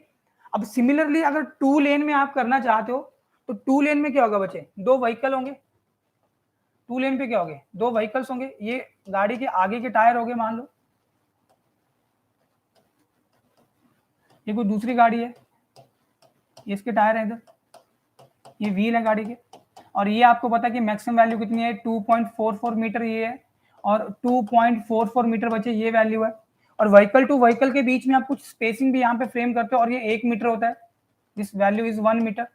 और ये साइड क्लियरेंस नॉलेज के लिए, if you want to remember you can remember, otherwise single lane में तो आप याद रखना, सिंगल लेन वाले केस में आप याद रखना कि आपको साइड क्लियरेंस कितना गिवन है, ठीक है। तो यहाँ पे जो साइड क्लियरेंस होती है वो 0.56 होता है जनरली। ये कितना बचे, 0.56 मीटर इधर है, 0.56 मीटर इधर है, तो 0.56 साइड क्लियरेंस, 0.56 दोनों तरफ ऐड कर लो, 6 6 12 5 5 10 और 11, 1.12 हो गया क्या। इसमें 1 आप और जोड़ लो तो ये 2.12 हो गया क्या। 2.44 प्लस 2.44 कितना हो गया, 4.88 हो गया क्या। 8 2 10 9 10 6 और 7 7 मीटर हो गया क्या। तो बच्चे ये जो मेरे पास 2 लेन है, ठीक है, इसका अगर मैं कैरिज वे की विड्थ की बात करूं या पेवमेंट विड्थ की बात करूं तो बच्चे ये 7 मीटर, इसे 7 मीटर, ठीक है। बस ये आपको फिगर ये ध्यान रखना है, बाकी आपसे नहीं पूछेगा। हाँ, सिंगल लेन जो रोड है ना, आपसे वो साइड क्लियरेंस के ऊपर यहाँ पे वैल्यू पूछ सकता है जो किसी अदर स्टेट में पूछा हुआ था कि साइड क्लियरेंस कितना होता है ना। अब कुछ आईआरसी गिवन वैल्यूज हैं, फटाक से देख लेते हैं और आगे बढ़ते हैं, क्वेश्चन हम लगाएंगे इसके ऊपर। सिंगल लेन रोड होगा बच्चे तो IRC गिवन वैल्यूज है ये। सिंगल लेन रोड होगा बच्चे तो हम यहाँ पे बात कर रहे हैं कैरिज वे की विड्थ की, और मैं ऊपर लिख देता हूँ यहाँ पे carriage way width. Carriage way width बच्चे, कैरिज वे वो वाला पोर्शन है जहाँ पे गाड़ी मूव करती है और ये मीटर में है, और हम ये जो वैल्यू लिखेंगे वो IRC गिवन वैल्यूज है। IRC के अकॉर्डिंग ये वैल्यूज हैं, आपको एज इट इज यहाँ पे वैल्यूज याद रखनी है और पता होगा मैक्सिमम बच्चों को, बच्चे नॉलेजेबल बच्चे जुड़े हैं। तो सिंगल लेन रोड का विड्थ कितना होता है बच्चे 3.75 मीटर है क्या। अच्छा, टू लेन की अगर मैं बात करूं, ये ध्यान रखना, टू लेन रोड की अगर हम बात करते हैं तो इसमें दो चीजें आती हैं कि आप यहाँ पे विद कर्व रोड को कंसीडर कर रहे हो। कर्व क्या होता है ये मैंने आपको आई थिंक लास्ट क्लास में बताया था, और विदाउट कर्व स्टोन है, पिक्चर दिखाया था मैंने आपको। तो विद कर्व स्टोन अगर आप बात करते हो तो टू लेन में कितना होता है बच्चे, ये 7.5 मीटर है, और विदाउट कर्व स्टोन में अगर आप बात करोगे तो बच्चे ये विड्थ कितनी होती है, 7 मीटर है। ठीक। अच्छा, इसमें एक लेन और आती है जिसको हम बोलते हैं इंटरमीडिएट कैरिज वे। ठीक है, इंटरमीडिएट की अगर मैं बच्चे बात करूं तो ये 5.5 मीटर होती है। ठीक, इंटरमीडिएट का ये मतलब नहीं है कि ये सेंटर वाली लेन होगी। ठीक है, इसका ये मतलब नहीं है कि सेंटर वाली लेन है, या हम किस तरह से इसको डिफाइन करेंगे वी विल सी। अगर मल्टी लेन होगा बच्चे, थोड़ा कम करता हूं, अगर ये मल्टी लेन होगा तो मल्टी लेन में ईच लेन की जो विड्थ है वो है 3.5 मीटर, 3.5 मीटर पर लेन। ये ध्यान रखना। जैसे मान लो आपके पास यहाँ पे 4 लेन है, 4 लेन रोड है तो मल्टी लेन है वो। जब भी 2 से ज्यादा आपके पास लेन होगी तो वो मल्टी लेन आएगा। और हमेशा आपका जो प्रोजेक्ट होगा ना, जैसे कोई भी आपका रोड प्रोजेक्ट है तो वो इवन नंबर में चलेगा, जैसे 2 लेन हो गया, 4 लेन हो गया, 6 लेन हो गया, 8 लेन हो गया। ठीक है, अब अगर इतनी चीजें क्लियर हैं तो चलिए, so let me go the another page, just hold on. अब बच्चे देखो इंटरमीडिएट लेन क्या होता है। इंटरमीडिएट लेन की अगर बच्चे आप विड्थ की बात करोगे तो वो 5.5 मीटर है। 5.5 मीटर बोलने मतलब क्या है, सिंगल लेन विड्थ से तो ज्यादा है 3.75 मीटर से, और टू लेन की जो विड्थ है बच्चे वो 7 मीटर उससे कम है। और ये जो इंटरमीडिएट लेन हम यहाँ पे फ्रेम करते हैं, ये जो इंटरमीडिएट कैरिज वे हमारे पास होता है बच्चे, ये तब पिक्चर में आएगा अगर आपको यहाँ पे ट्रैफिक मैनोवर्स करवाने हैं। मतलब कहीं पे अगर आपको ओवरटेकिंग करवाना है तो सिंगल लेन रोड में तो ओवरटेकिंग नहीं हो पाएगा, उसके लिए आप क्या करते हो, रोड की कुछ एक्स्ट्रा विड्थ आपको देनी पड़ेगी। तो आप पहले से रोड यहाँ पे कुछ चौड़ा बनाते हो जिसको आप बोलते हो इंटरमीडिएट कैरिज वे। ठीक है, अगर मान लो बच्चे आपके पास 6 लेन है और एक साइड आपके पास 3 लेन है, दूसरी साइड 3 लेन है, इसका ये मतलब नहीं है, मैं आपको दिखा रहा हूं, just wait, I am showing to you. जैसे मान लो बच्चे मेरे पास ये मान लो, जैसे ये प्लान है, हम ऊपर से देख रहे हैं, सेम एग्जांपल। ठीक है, और ये बीच में हमारे पास एक परमानेंट ट्रैफिक सेपरेटर है जिसको आप डिवाइडर भी बोलते हो बच्चे, मीडियन भी बोलते हो, है ना, जिसका काम होता है कि हेड ऑन कोलिजन को प्रिवेंट करना। अब मैं ये बोल रहा हूं कि 3 लेन इस तरफ है, ये मानो जैसे 1 2 3 लेन इस तरफ है और 3 ही लेन इस तरफ है, समझने के लिए। ठीक है, तो ये 4 हो गया, 5 हो गया, 6 हो गया, तो टोटली 6 लेन का हमारे पास रोड है। अब इंटरमीडिएट कैरिज वे लेन का ये मतलब नहीं है कि वो ये वाली लेन है, नो, बिग नो, इसका ये मतलब नहीं है बच्चे। इंटरमीडिएट का क्या मतलब है, देखो ऐसा हम लेन तब लेके चलते हैं, कैरिज वे हम तब लेके चलते हैं जहां पे ओवरटेकिंग भी हमें करवाना होता है, ट्रैफिक मैन्योर्स को सेफली हमें यहाँ पे रन करना होता है। तो हम क्या करेंगे, रोड की जो चौड़ाई होगी बच्चे, विड्थ होगी, वो सिंगल लेन से तो ज्यादा होगी। सिंगल लेन का कितना है बच्चे 3.75 मीटर, इससे तो ज्यादा है 5.5 मीटर, और ये 2 लेन से कम है। 2 लेन का कितना था बच्चे 7 मीटर है। और गाड़ी की मैक्सिमम विड्थ कितनी होती है, अगर मान लो यहाँ पे गाड़ी आपकी चल रही है कोई, इसकी मैक्सिमम विड्थ कितनी है गाड़ी की, बताओ बच्चे, ये 2.44 मीटर है क्या। ठीक है, तो इजीली दूसरी गाड़ी आपकी ओवरटेक कर लेगी। लेकिन सोचो थोड़ा, अगर आपके पास एक विलेज रोड है जो 3 मीटर का ही होता है जनरली, ठीक है, आप 3.75 मान लो, कोई सिंगल लेन का रोड है और आगे आपकी गाड़ी चल रही है, मान लो ये सिंगल लेन रोड मान लो, ये सिंगल लेन रोड मान लो, और आगे कोई गाड़ी चल रही है, आप ये काली वाली कार में हो और आगे ये जो रेड वाली कार है ये स्लो चल रही है, एस फॉर स्लो, और आपकी जो गाड़ी की स्पीड है वो ज्यादा फास्ट है, तो डेफिनेटली कुछ समय बाद आप इरिटेट हो जाओगे, आप कॉन्टिन्यूसली हॉर्न पे हॉर्न बजाओगे, उसको बोलोगे भाई साहब आप थोड़ा तेज चलाओ, लेकिन आप इसको ओवरटेक नहीं कर पाओगे। क्यों नहीं कर पाओगे, क्योंकि यहाँ पे जगह ही नहीं है आपके पास बच्चे, कैसे कर पाओगे। तो जहां पे हमें ट्रैफिक मैनूवर्स को बहुत ही सेफली रन करवाना होता है और जहां पे पता है कि इस पर्टिकुलर रीजन में आपका जो ट्रैफिक वॉल्यूम है थोड़ा हाई रहता है, लेकिन इतना भी हाई नहीं होगा कि आप 2 लेन रोड के साथ चले जाओ, अनइकोनॉमिकल हो सकता है रोड बनाना। तो उस केस में आप क्या करते हो, इंटरमीडिएट के साथ चलोगे, जिसमें आप ओवरटेकिंग को इजीली करवा पाओगे बेसिकली। तो इसी पर्पस के लिए आपका ये जो इंटरमीडिएट कैरेज वे है ये प्रोवाइड किया जाता है। ये ध्यान रखना है, इसका जो लेन विड्थ है वो सिंगल लेन से तो ज्यादा होता है, लेकिन वो डबल लेन या 2 लेन से कम होता है बेसिकली, ये ध्यान रखना आपने। ठीक है जी, चलिए बच्चे। अच्छा, लेन विड्थ की बात, अब बच्चे मैं उन क्वेश्चन के ऊपर आ रहा हूं जो पेपर में आपसे पूछता है। वो लेन विड्थ एक्सप्रेस वे की बताओ कितनी है, लेन विड्थ एक्सप्रेस वे। लेन विड्थ बच्चे अगर एक्सप्रेस वे की आपसे पूछ रहा है, चाहे वो प्लेन है चाहे वो रोलिंग टेरेन है, मैं ये भी लिख देता हूं, प्लेन एंड रोलिंग टेरेन। और बच्चे आपको पता है, आपको क्या पता है कि अगर मैं प्लेन टेरेन की बात करता हूं तो कंट्री का जो क्रॉस स्लोप था वो 0 से 10% था, और अगर मैं रोलिंग टेरेन की बात करता हूं तो ये जो स्लोप था वो 10 से 25% के बीच में था। 10% से ज्यादा है, 25% से कम है बच्चे। तो प्लेन और रोलिंग टेरेन की अगर मैं बात कर रहा हूं और एक्सप्रेस वे की अगर मैं बात कर रहा हूं बच्चे, तो यहां पे सिंगल लेन एक्सप्रेस वे बच्चे, सिंगल लेन, इसकी जो लेन विड्थ है दैट इज 3.75 मीटर ही है। ये वही है जो सिंगल लेन की विड्थ यहाँ पे आईआरसी के टेबल के अंदर फ्रेम करी हुई है, इसमें कोई चेंज नहीं है बच्चे। हाँ, अगर यही आपका माउंटेनियस के अंदर होता है, ठीक है, ये क्लॉज भी गिवन है कि अगर ये माउंटेनियस ट्रेन के अंदर है, स्टीप में नहीं है बच्चे, माउंटेनियस में ही दिया हुआ है, माउंटेनियस ट्रेन के अंदर होगा अगर, तो ये जो लेन विड्थ है ये 3.5 मीटर है। फिर this lane width is the 3.5 metre, single lane की बात की जा रही है, this is for the single lane. ठीक है, चलिए आगे बढ़ते हैं बच्चे। अब मैं नेक्स्ट यहाँ पे बात करना चाहता हूँ ट्रैफिक सेपरेटर की मीडियन की, और मैं आपको बाय क्वेश्चन बाय फिगर कुछ चीजें यहाँ पे दिखाना चाहता हूँ। Let us see the figures so that थोड़ा चीजों को हम जल्दी से कवर कर पाए।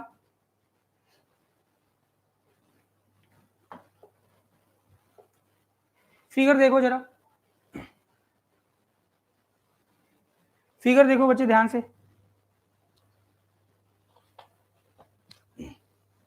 ठीक है, क्या दिख रहा है देखो, ये मीडियन है इधर, ये क्या है बच्चे, ये मीडियन है, ये पोर्शन जो है, सॉरी ये वाला जो पोर्शन है ये क्या है बच्चे, ये मीडियन हो गया। मीडियन बोल दो या ट्रैफिक सेपरेटर बोल दो, मीडियन बोल दो या ट्रैफिक सेपरेटर बोल दो, लेकिन परमानेंट वाला बच्चे, ये जो आपको व्हाइट सी पट्टी दिख रही है बीच में, जो इस ये जो जिस लेन में गाड़ी चल रही है इसकी भी सेंटर लाइन को रिप्रेजेंट कर रहा है बेसिकली, तो ये एक तरह से टेम्परेरी ट्रैफिक सेपरेटर होता है। ठीक है, देखो गाड़ी एक ही डायरेक्शन में जा रही है अगर, तो ये कुछ हद तक इस ड्राइवर को अलाउ कर पाएगा कि वो इस लेन में रहे। अगर इसे लग रहा है आगे वाला जो ड्राइवर है वो स्लो चल रहा है तो यहां से वो इस लेन में आ जाएगा बेसिकली। ठीक है, या इस वाले ड्राइवर को लग रहा है, ठीक है, कि मुझे और तेज चलना है तो इस लेन को छोड़ता हुआ इस लेन में जा सकता है वो, या वो इस लेन में भी आ सकता है। तो ये आपके टेम्परेरी ट्रैफिक सेपरेटर है। तो ये परमानेंट सेपरेटर हो गया, ये वाला देखो, जैसे यहाँ पे रेलिंग लगा है, एक आइलैंड टाइप का बनाया हुआ है, ट्रैफिक सेपरेटर, मीडियन डिवाइडर। आपसे वो पूछ सकता है कि मेन फंक्शन क्या होता है डिवाइडर देने का या मीडियन देने का, ये ट्रैफिक सेपरेटर देने का। तो बच्चे आंसर है कि हेड ऑन कोलिजन को प्रिवेंट करना। अब देखो ना, ये अपोजिट डायरेक्शन से गाड़ी आ रही है, देखो ये इधर से गाड़ियां इस तरफ चल रही हैं। अगर ये यहाँ पे ट्रैफिक सेपरेटर नहीं होता, जैसे यूजुअली आपने देखा होगा आपके एरिया में भी ऐसी चीज होती होगी जहां पे आपके पास 2 वे ट्रैफिक होता है।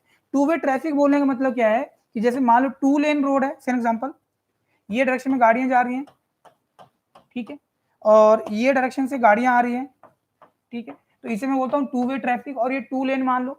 अच्छा, यहाँ पे ये कोई कार नंबर 1 है और ये मान लो कार नंबर 2 है, ठीक है, और अपोजिट डायरेक्शन से जो गाड़ी आ रही है मान लो कार नंबर 3 है। अंडरस्टैंड करना बच्चे, कार नंबर 2 अगर स्लो मूविंग व्हीकल है और कार नंबर 1 अगर फास्ट मूविंग व्हीकल है तो ये इसको ओवरटेक करना चाहेगा और ओवरटेक करेगा। और कई बार आपने देखा भी होगा, कई बार ड्राइवर बहुत ज्यादा रिस्क ले लेता है, वो ओवरटेक करने की सोचता है कि मैं ओवरटेक कर पाऊंगा, लेकिन इस गाड़ी की स्पीड भी ज्यादा होती है और हेड ऑन कोलिजन हो जाता है वहां पे।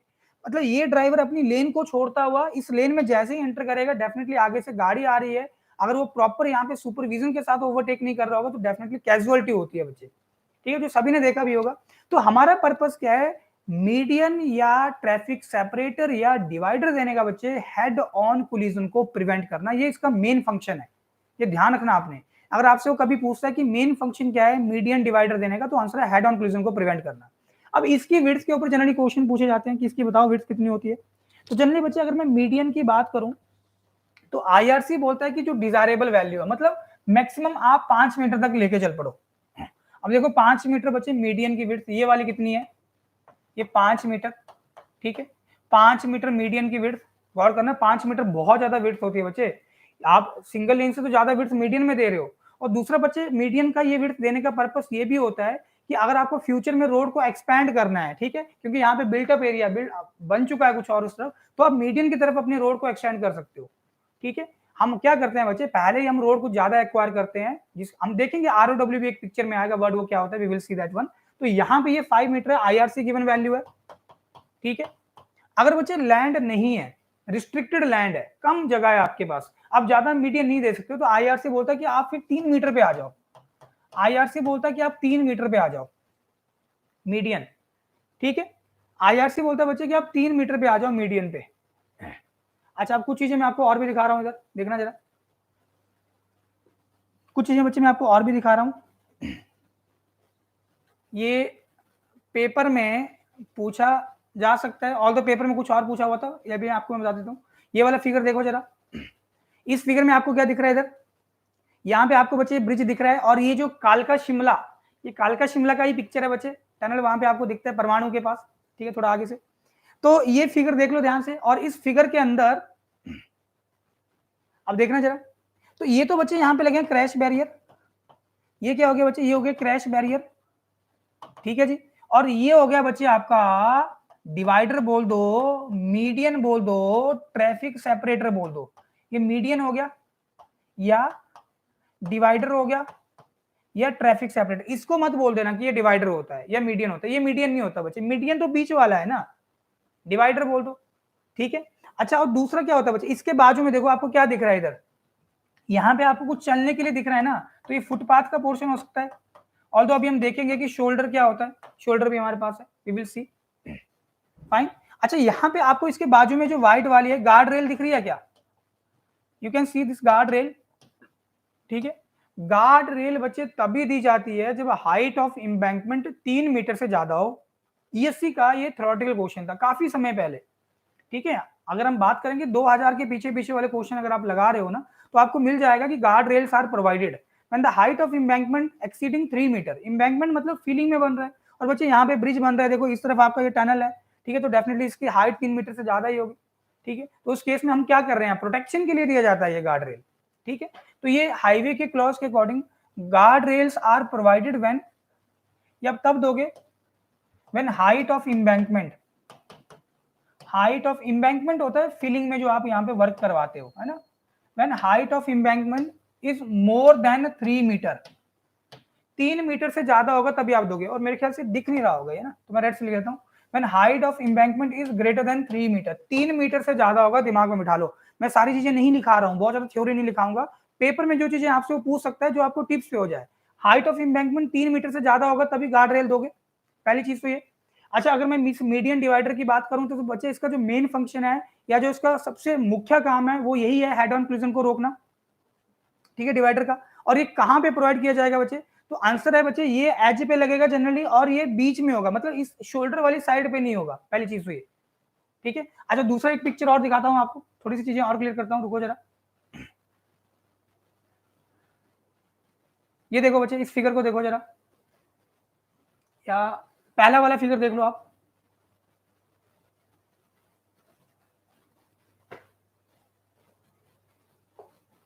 ये फिगर देखो, फर्स्ट फिगर देखो ध्यान से। अब इस फिगर में अगर आप बच्चे आप चीजों को थोड़ा ध्यान से देखो ना, चीजों को थोड़ा ध्यान से देखोगे अगर आप, तो आपको बहुत सारी चीजें यहीं पे क्लियर हो जाएंगी, और आपने देखी है सारी चीजें बच्चे।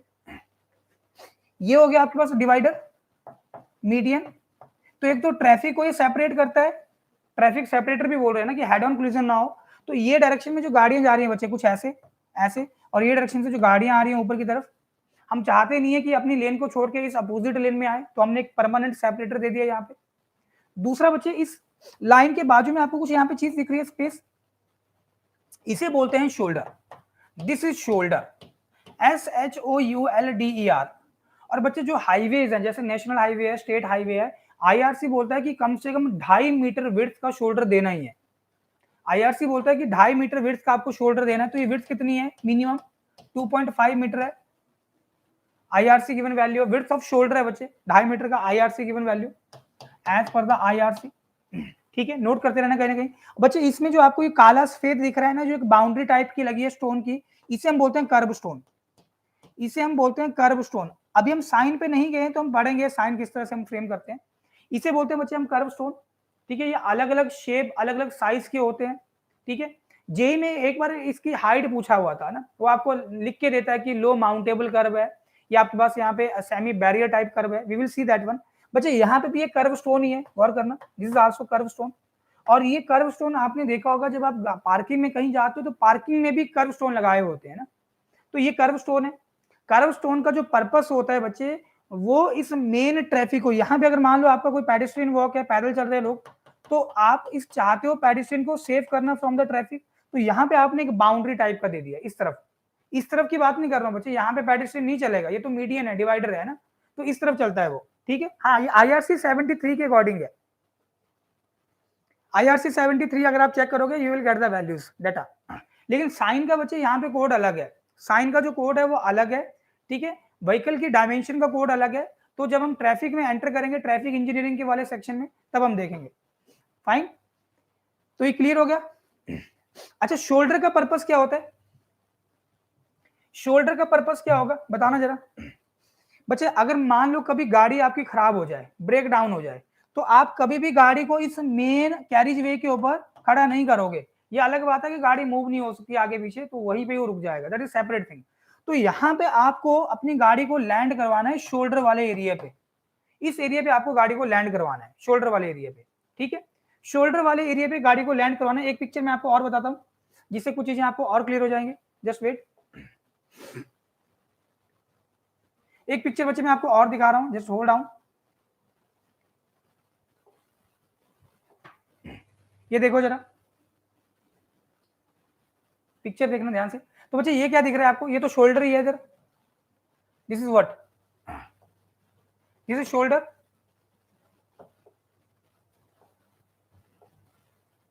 Just hold down.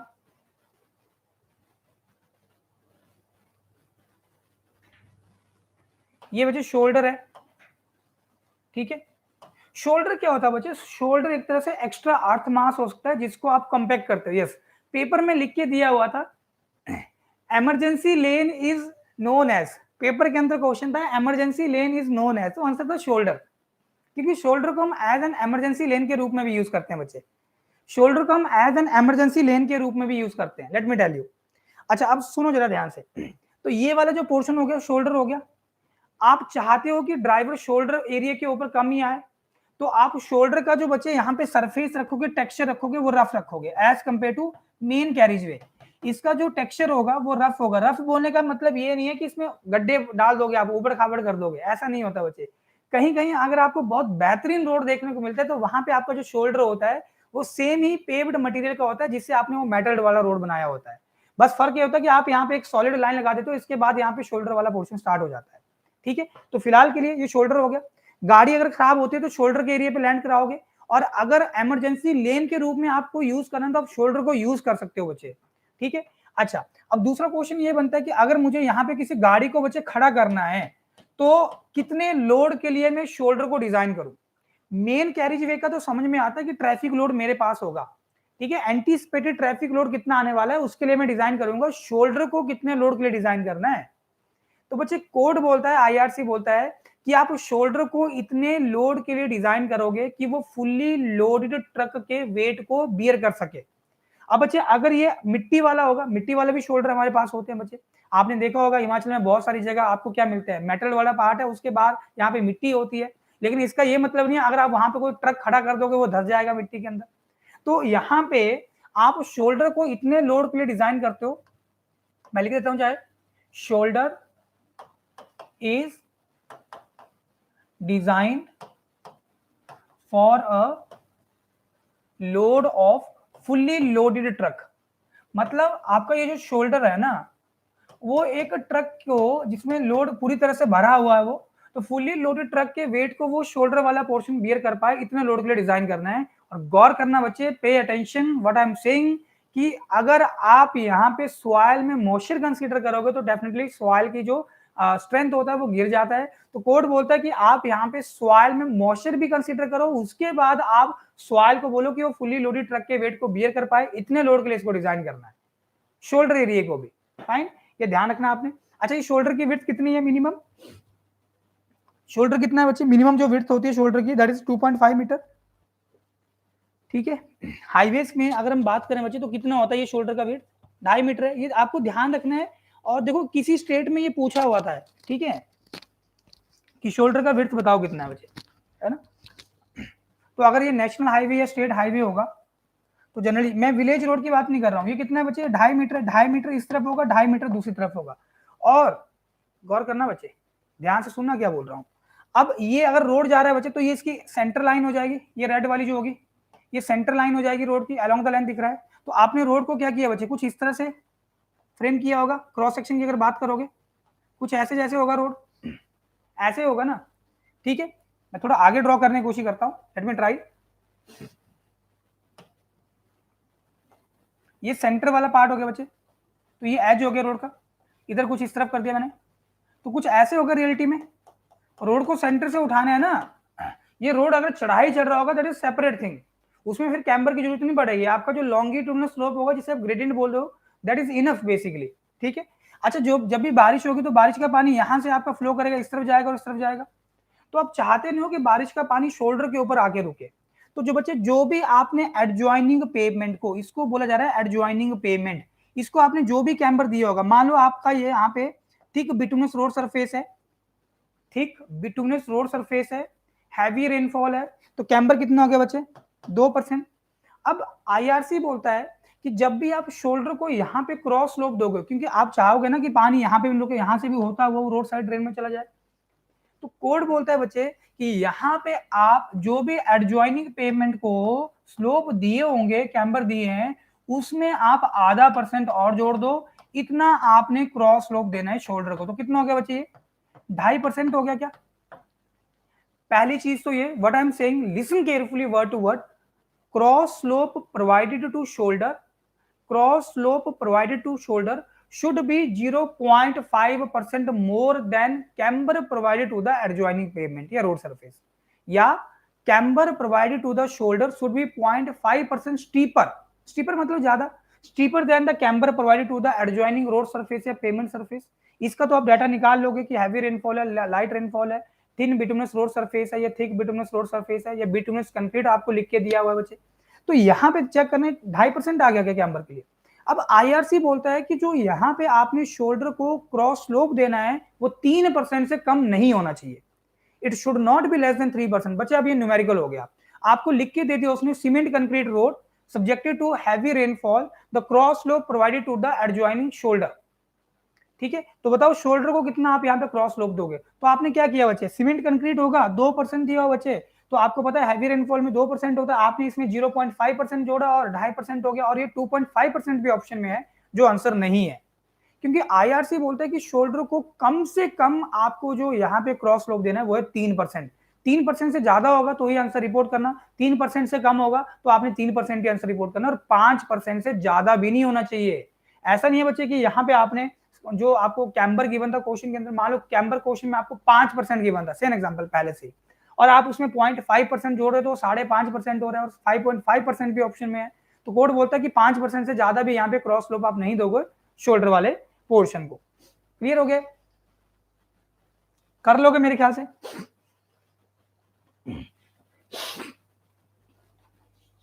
बता दो फटाक से। चलो एक क्वेश्चन कर लेते हैं कैम्बर के ऊपर।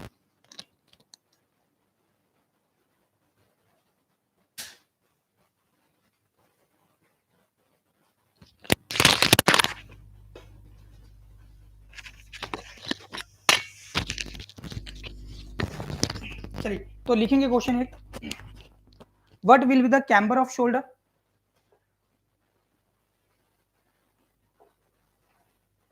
एक क्वेश्चन कर लेते हैं फटाक से बच्चे, what will be the camber off shoulder, बच्चा आपसे पूछ रहा है कि शोल्डर का कैम्बर कितना होना चाहिए, what should be the camber off shoulder, data आपको देके रख रहा है वो, adjacent to the cement concrete road, adjacent to cement concrete road subjected to heavy rainfall, ये दिया हुआ बच्चे आपको data, subjected to heavy rainfall, और ये ऑप्शन फ्रेम किए हुए हैं।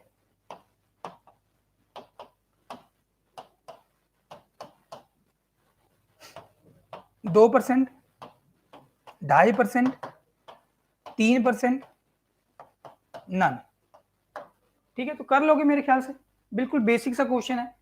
अब देखो ये कैम्बर की बात कर रहा है, शोल्डर के लिए बात कर रहा है, और सीमेंट कंक्रीट यहाँ पे आपको रोड सरफेस गिवन है, और हैवी रेनफॉल, तो सीमेंट कंक्रीट वाला रोड हैवी रेनफॉल, तो इसके लिए कैम्बर कितना होता है 2%, और शोल्डर का जो आप कैम्बर लेके चलते हो बच्चे, तो जो भी एडजॉइनिंग पेमेंट का कैम्बर होगा उसमें आपने आधा % और कंसीडर करना है, तो ये कितना हो गया 2.5% हो गया। मैं बार बार बोल रहा हूँ, गलती मत करना पेपर के अंदर, जल्दबाजी मत करना। ऑल तो यहाँ से आंसर आया 2.5%, और 2.5% भी यहाँ पे आंसर में है ऑप्शन में, लेकिन फाइनल ग्रेडियंट जो आप जो फाइनल क्रॉस स्लोप आप शोल्डर को दोगे बच्चे, it should not be less than 3%, तो ये 3% ही आपने आंसर रिपोर्ट करना है यहाँ पे, ऑप्शन सी आपका आंसर हो जाएगा, मैं ये बोल रहा हूँ। ठीक है जी। अच्छा, अगर वो सीमेंट कंक्रीट रोड की जगह मान लो आपको बोलता, सेम एग्जांपल, कि ग्रेवल पेमेंट है, सीमेंट कंक्रीट रोड की जगह अगर वो ग्रेवल पेमेंट कर दे बच्चे, और heavy rainfall as it is हो जाए, बताओ कितना होगा फिर? वेरी गुड, 3% था क्या? ग्रेवल पेमेंट, हैवी रेनफॉल 3%, 3% में 0.5% और जोड़ दो, तो आपका मिनिमम क्राइटेरिया आईआरसी के अकॉर्डिंग 3% है, तो 3.5% आंसर हो गया है। कहीं 3.5% नहीं है, आपने डी के साथ जाना है, फिर ज्यादा आ रहा है ना ऑप्शन में, तो है नहीं कहीं भी, समझ रहे बात को? ठीक है, तो क्वेश्चन को आप थोड़ा ध्यान से पढ़ लेना कि वो आपसे क्या पूछ रहा है पेपर के अंदर। जल्दबाजी कई बार आप बच्चे करते हो और उस क्वेश्चन का आप गलत आंसर फ्रेम करके आते हो, और बाद में फिर आप रियलाइज करते हो। ठीक है, चलिए, तो अगर इतना क्लियर है तो आगे बढ़ते हैं फिर। अच्छा देखो, अब कुछ चीजें जो आपसे पूछी हुई थी पेपर के अंदर, अगर बच्चे आपके पास लॉन्ग ब्रिजेस हैं तो उसमें जो विड्थ ऑफ मीडियन है इसको लिख लो कहीं, ठीक है, क्योंकि आपसे पेपर में पूछा हुआ है वैल्यूज।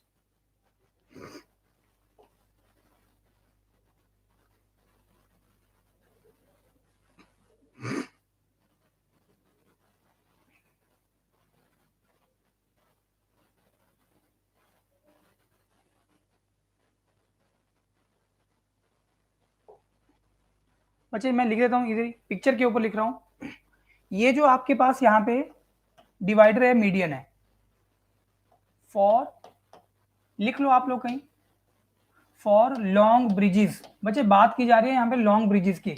देखो हमारे पास कलवर्ट भी होता है जिसका स्पैन 6 मीटर से कम है, हमारे पास यहाँ पे माइनर ब्रिज भी है बच्चे जिसका स्पैन 6 मीटर से बड़ा होता है और 60 मीटर तक जाता है बच्चे वो, और हमारे पास यहाँ पे मेजर ब्रिजेस भी हैं जो 60 मीटर से लेके 120 मीटर तक जाते हैं, और 120 मीटर से ज्यादा आपका स्पैन हो जाएगा तो आपके पास लॉन्ग स्पैन ब्रिजेस में जाता है।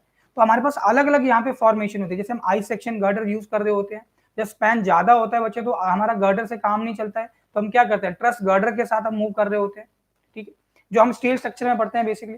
तो फॉर लॉन्ग ब्रिजेस, तो जो मीडियन बच्चे यहाँ पे स्पेसिफाई किया गया है, मीडियन, इस चीज की बात की जा रही है बच्चे, इस चीज की, इसकी विड्थ की बात की जा रही है। ठीक है, लॉन्ग ब्रिजेस के अंदर ये जो मीडियन की वैल्यू बच्चे, ये 1.2 से लेके 1.5 मीटर, मतलब 1200 mm से लेके 1500 mm है, 1.2 मीटर से लेके 1.5 मीटर, लिख लो इसको कहीं पे। ठीक है, इस वैल्यू को लिख लो कहीं पे। एचपीपीएससी ने आपसे पूछा हुआ था कि सिंगल लेन ब्रिज है उसकी कैरिज वे विड्थ बताओ कितनी है, सिंगल लेन ब्रिज है उसकी कैरिज वे विड्थ आपसे पूछा हुआ था। ठीक है, ये भी देखते हैं कितना है, मैं आपको लिखा देता हूं ये वाला पॉइंट भी, लेकिन पहले आप इतना लिख लो, नोट कर लो। चलिए अगर इतना क्लियर है। अब देखो बच्चे यहाँ पे ना कुछ अलग अलग तरह के क्वेश्चन फ्रेम किए गए थे पेपर के अंदर, तो मैं आ रहा हूं उनके ऊपर डायरेक्टली। अब मैं आपको एक क्रॉस सेक्शन दिखा रहा हूं इधर, ठीक है, मैं ड्रॉ करके आपको दिखाता हूं सो दैट आपको थोड़ा चीजें साथ साथ पता चलती रहे। तो मैं फीलिंग में बच्चे यहाँ पे एक क्रॉस सेक्शन शो कर रहा हूँ, ये ब्लैक वाला बच्चे मेरा कैरिज वे हो गया, कैरिज वे वो पोर्शन है जहां पे गाड़ियां मूव करेंगी। ठीक है, और थोड़ा मैं इसको सही कर देता हूँ, ये दोनों तरफ अगर मैं ड्रॉ कर दूं इधर, मान लो कि ये बीच वाला क्या हो गया, मान लो ये मीडियन हो गया, डिवाइडर बोल दो, मीडियन बोल दो, ट्रैफिक सेपरेटर बोल दो, और ये कुछ मेरा रोड ऐसे हो गया मान लो, ठीक है जी। रोड को सेंटर से उठा के रखते हैं ना, अंडरस्टैंड करना बच्चे। ये कैरिज वे हो गया, गाड़ी यहाँ पे मूव करेंगी, ठीक है। और यहाँ पे मान लो कुछ घास वगैरह लगाया है, प्लांटेशन है, कुछ भी हो सकता है। और हम चाहते नहीं है कि जो अपोजिट डायरेक्शन से गाड़ियां आ रही हैं उन गाड़ियों की हेडलाइट जो दूसरी डायरेक्शन से ड्राइवर गाड़ी में बैठ के आ रहा है उसकी आंखों के ऊपर पड़े। ग्लेयरिंग इफेक्ट को कम करने के लिए आप क्या करते हो बच्चे, ये मीडियन देते हो और इसके ऊपर आप घास लगा दोगे, या दो जो आप पेमेंट यहाँ पे बना रहे हो इनमें आप यहाँ पे लेवल डिफरेंस भी कर सकते हो, एक को नीचे कर दो, एक को ऊपर कर दो, ठीक है। अच्छा, इसके बाजू में क्या होता है यहाँ पे जो मैं रेड से बना रहा हूँ, ये शोल्डर हो गया, मान लो ये रेड वाला शोल्डर हो गया, ये रेड वाला शोल्डर हो गया, और ये कैरिज वे हो गया, कैरिज वे, इस साइड भी कैरिज वे हो गया बच्चे, ये शोल्डर हो गया, ठीक है। तो इस वाले फिगर में ये मेरा डिवाइडर है, इस डिवाइडर, ठीक है। तो यहाँ पे डिवाइडर जो होगा बच्चे वो एंटायर सेंटर लाइन को शो कर रहा होगा। तो यहाँ से आपका रोड कुछ ऐसे जा रहा है, यहाँ से कुछ ऐसे जा रहा है, और यहाँ पे इसके बाजू में यहाँ रोड साइड ड्रेन होगा जिसके अंदर पानी आ रहा होगा, और ये रोड साइड ड्रेन से भी पानी होता हुआ आगे किसी गटर या नाले को ज्वाइन कर लेगा। ये पिक्चर होती है सिचुएशन, ठीक है। ध्यान रखना, सी फॉर द कैरिज वे। अब मैं इन जनरल एक फिगर आपको ड्रॉ करके दिखा रहा हूं, देखो जरा, ये मान लो कैरिज वे है, ठीक है जी, काले वाला ये कैरिज वे है, और इसके साथ ये रेड वाला जो पोर्शन है बच्चे ये शोल्डर का पोर्शन मैं बोल देता हूँ, ये शोल्डर हो गया, ठीक है, ये शोल्डर हो गया रेड वाला। इसके साथ में यहाँ पे रोड साइड ड्रेन होगा, और यहाँ पे कर्व स्टोन लगा होगा, यहाँ पे कर्व स्टोन, और रियलिटी में यहाँ पे भी कर्व स्टोन होगा, इधर भी कर्व स्टोन होगा, शोल्डर के साथ लगा होता है ना, सॉरी ये इस मीडियन के साथ या डिवाइडर के साथ भी आपका कर्व स्टोन होता है। तो ये कर्व स्टोन हो गया। सिमिलरली यहाँ पे आपका रोड साइड ड्रेन, और ये कर्व स्टोन हो गया, ये वाला दिस इज कर्व स्टोन, कुछ ऐसे जैसे जा रहा है बच्चे। यहाँ पे ना कुछ डाटा आपसे पूछा हुआ था, तो ये फिगर अगर आपको क्लियर है फिर तो आप इजीली क्वेश्चन का आंसर कर पाओगे, नहीं तो फिर आप थोड़ा सा फंस सकते हो क्वेश्चन के अंदर। तो इसीलिए मैं आपको थोड़ा ये फिगर ड्रॉ करके दिखा रहा हूँ। ये शोल्डर वाला पार्ट हो गया, शोल्डर, और इस तरफ भी ये शोल्डर है, ठीक है। ये रोड साइड ड्रेन है, रोड साइड ड्रेन, और ये कर्व हो गया। कर्व कुछ नहीं, बेसिकली स्टोन टाइप का है, पत्थर टाइप का है, जो हम एक वॉल या बाउंड्री बनाते हैं यहाँ पे, ये कर्व स्टोन है, ठीक है बच्चे। तो देखना जरा, शोल्डर ये साइड वाला, शोल्डर ये साइड वाला, मतलब दोनों शोल्डर आपने कंसीडर किए, और आपने कैरिज वे की विड्थ कंसीडर करी, और यहां से लेके यहां तक ये जो आप डिस्टेंस फ्रेम करते हो इसको आप बोलते हो formation width. This is said to be formation width. Paper में आपसे फॉर्मेशन विड्थ पूछी गई है, this is said to be formation width. इसको क्या बोलते हैं बच्चे, फॉर्मेशन विड्थ बोलते हैं, ठीक है। और इसको हम रोडवे विड्थ भी बोलते हैं, इसी का नाम है बच्चे दूसरा, ठीक है। रोडवे विड्थ बोल दो या विड्थ ऑफ रोडवे बोल दो, ऊपर लिख देता हूँ, दोबारा फ्रेम कर देता हूँ चीजों को, डोंट वरी। इसमें बोल रहा हूँ फॉर्मेशन विड्थ या width of roadway, width of roadway. अब देखो पेपर में आपसे क्वेश्चन पूछा हुआ था, मैं साथ साथ क्वेश्चन को भी लेके चल रहा हूँ। देखो पेपर में आपसे क्वेश्चन पूछा हुआ था कि स्टेट हाईवे है, प्लेन टेरेन के अंदर, ऑल दो ये दोनों में सेम है, प्लेन एंड रोलिंग, लेकिन क्वेश्चन में उसने प्लेन लिखा हुआ था। स्टेट हाईवे है, प्लेन टेरेन के अंदर है, फॉर्मेशन विड्थ बताओ कितनी होगी, फॉर्मेशन विड्थ बताओ कितनी होगी, what is the formation width. और बच्चे अगर हम रियलिटी में बात करें तो पेपर के अंदर आपको एक एक मार्क्स इकट्ठा करना पड़ता है, ठीक है। तो बहुत ही केयरफुली आपने यहाँ पे क्वेश्चन को ध्यान से पढ़ना है, फिर आपने उसका आंसर रिपोर्ट करना है, ठीक है। तो फॉर्मेशन विड्थ कितना बच्चे, आईआरसी गिवन वैल्यू है 12 मीटर का, ठीक है, आईआरसी गिवन वैल्यू है 12 मीटर का, ठीक है। तो ये जो विड्थ गिवन है फॉर्मेशन विड्थ, ये 2 लेन की मैं बात कर रहा हूँ बच्चे इधर। अगर ये 2 लेन होगा, let this be the 2 lane, although single lane के लिए भी यही वैल्यू गिवन है, मैं आपको लिखाता हूँ आईआरसी गिवन वैल्यू। तो ये 7 मीटर हो गया, क्या है कि नहीं। अगर मैं यहाँ पे देखो कोई कर्व स्टोन तो यहाँ पे है नहीं, शोल्डर लगा हुआ इस तरफ भी इस तरफ भी, तो इस केस में आपका ये विड्थ कितना हो गया, 7 मीटर हो गया। और अगर मैं शोल्डर की बात करूं तो ये कितना है, मिनिमम 2.5 मीटर है क्या, 2.5 मीटर ये है बच्चे, और 2.5 मीटर ये है, और 2.5 कितना हो गया, 5 हो गया क्या, 5 में 7 जोड़ दो 12 हो गया क्या, 12 मीटर, ठीक है। तो मतलब आप कहीं ना कहीं अगर आपको डाटा थोड़ा याद है कि शोल्डर का मिनिमम क्राइटेरिया क्या है, ठीक है, इसकी विड्थ इतनी रखनी है। अच्छा, अगर मेरे पास 2 लेन रोड है और मैं यहाँ पे कर्व स्टोन को कंसीडर नहीं कर रहा हूँ, फिर थोड़ा कॉमन सेंस लगाना कि अगर 2 लेन रोड है, दोनों तरफ वो शोल्डर बोल रहा है, तो उसके साथ एज में तो यहाँ पे कर्व स्टोन नहीं आएगा। तो उस केस में आपने 7 मीटर लेके चलना, 2.5 + 2.5 दोनों साथ में आप वैल्यू ऐड कर लो, आपको 12 मीटर मिल जाएगा। ठीक है, तो यहाँ पे ना आपको अगेन एक टेबल गिवन है, IRC गिवन वैल्यूज। अच्छा, इसी में बच्चे क्या होता है ना, मैं थोड़ी चीजें और इसमें क्लियर कर दूं। तो यहाँ पे क्या होता है ना, यहाँ पे एक लाइन मेरे पास होती है जिसको हम बोलते हैं रोड बाउंड्री लाइन। इसे बोला जाता है रोड बाउंड्री लाइन। इस लाइन को हम बोलते हैं रोड बाउंड्री लाइन। सेम ऐसी लाइन इधर भी होती है ना, ठीक है। ऑल तो इतना बेसिक तो आपके कोर्स में नहीं पूछते, लेकिन आपको पता होना चाहिए रोड बाउंड्री लाइन भी यहाँ पे, ठीक है। तो ये जो आपका शोल्डर का एज हो गया बच्चे, शोल्डर के एज से लेके ये यहाँ तक, ये सारा सारा रोड मार्जिन के अंदर फॉल करेगा। रोड मार्जिन, तो रोड मार्जिन के अंदर क्या आ जाएगा, रोड साइड ड्रेन आ जाएंगे, कर्व आ जाएगा, कुछ और एक्स्ट्रा आपके पास यहाँ पे स्पेस होगा, वो आप कंसीडर करोगे। तो बच्चे ये आपका सारा सारा रोड मार्जिन के अंदर फॉल कर रहा है, रोड मार्जिन, ठीक है। अच्छा, एक और यहाँ पे लाइन होती है, मैं ग्रीन से ड्रॉ कर देता हूँ। इसे बच्चे हम बोलते हैं यहाँ पे बिल्डिंग लाइन, ठीक है। This is said to be the building line. मतलब अगर आप कोई कंस्ट्रक्शनल एक्टिविटी करना चाहते हो तो आप इस बिल्डिंग लाइन के आगे नहीं जा सकते, आप इस बिल्डिंग लाइन के पीछे पीछे यहाँ पे कंस्ट्रक्शन कर सकते हो, ठीक है। और ये रोड बाउंड्री लाइन से लेके, इस काली वाली लाइन से लेके ये रोड बाउंड्री वाली लाइन, इधर भी बच्चे एक आपकी बिल्डिंग लाइन आएगी, ठीक है। तो ये ब्लैक लाइन से लेके ये ब्लैक लाइन तक, मतलब रोड बाउंड्री लाइन से लेके दूसरी रोड बाउंड्री लाइन, ये क्रॉस सेक्शन में आपको विड्थ मिलेगी बेसिकली। इसे हम बोलते हैं ROW, राइट ऑफ वे। और ये पेपर के अंदर पूछा हुआ सवाल है एई में, HPPSC। बच्चे आप प्रीवियस ईयर के चाहे क्वेश्चन देख लो कि राइट ऑफ वे बताओ कितना होगा, प्लेन टेरेन के अंदर और ओपन एरिया है, प्लेन टेरेन है, ओपन एरिया है, और बिल्टअप एरिया के लिए भी वैल्यूज गिवन है। तो कहीं ना कहीं जब वो कोडल वैल्यूज आपसे पूछ रहा है ना, तो आपको थोड़ा सा क्वेश्चन को ध्यान से पढ़ना है।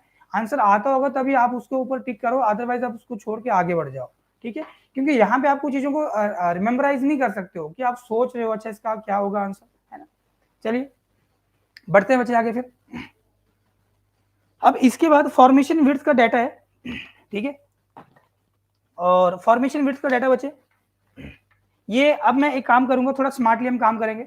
अब मैं कुछ यहाँ पे डायरेक्टली स्लाइड के साथ आऊंगा, IRC स्लाइड के साथ मैं लिखूंगा नहीं, डायरेक्टली आपको चीजें यहाँ पे डिस्प्ले करूंगा, जो पेपर पॉइंट ऑफ व्यू से बहुत ज्यादा इंपॉर्टेंट है, मतलब फैक्चुअल डाटा। और बाकी जो हमें SSD के ऊपर क्वेश्चंस लगाने हैं, जो मोस्ट इंपॉर्टेंट टॉपिक है अभी तक हमारा GD के अंदर, ठीक है, SSD और ओवरटेकिंग साइड डिस्टेंस, पहला जो हम चैप्टर कर रहे हैं बच्चे यहाँ पे, तो वहां से हम क्वेश्चन जैसे लगाएंगे, उसके बाद हम कुछ चीजें और भी स्मार्टली करेंगे, पिक्चर के साथ करेंगे, और जो पेपर में आपसे चीजें पूछ रहा है हम उसी पॉइंट ऑफ व्यू से स्टडी करेंगे, ठीक है। तो बच्चे मैं आज का सेशन यही एंड कर रहा हूँ अभी। अगर किसी को कोई डाउट पूछना है, तो किसी की क्वारी हो तो अभी वो पूछ सकता है, या कोई जो बच्चा अभी नया जुड़ा है बच्चे, वो भी अपना यहाँ पे डाउट फ्रेम कर सकता है। Yes, I am just waiting for your doubts. चलिए बच्चे देखो, अभी ये 2 क्लासेस में हमारा लगभग 3 क्लास है, इसके बाद फिर हम अपना अप्रोच चेंज करने वाले हैं। ऑनेस्टली स्पीकिंग कंसेप्ट हम देखेंगे, हार्डली हम आधा घंटा कंसेप्ट के ऊपर लगाएंगे, उसके बाद हम क्वेश्चन पार्ट के ऊपर चलेंगे, और जितना हो सके हम क्वेश्चन की प्रैक्टिस करेंगे। और अगर हमें लगता है कि बच्चे ये चीज आपको बताना बहुत जरूरी है, तो पहले तो हम क्वेश्चन पॉइंट ऑफ व्यू से इसको कवर कर लेंगे। अगर आपने वो नहीं पढ़ा है, बिल्कुल नया होगा, एंड डेफिनेटली बच्चे हम क्या करेंगे यहाँ पे, आपको यही सजेस्ट करेंगे कि आपको जो रिकॉर्डेड पैनल पे आपको चीजें मिल रही हैं, आप उसको गो थ्रू करें, ठीक है। Sir single lane bridge carriage way 4.25 metre, 4.25 metre, ये बच्चे HPPSC का ही सवाल था, ठीक है, मैं लिख देता हूं, मैं भूल गया इसको बताना, HPPSC। So carriage way width थोड़ा बड़ा कर देता हूं,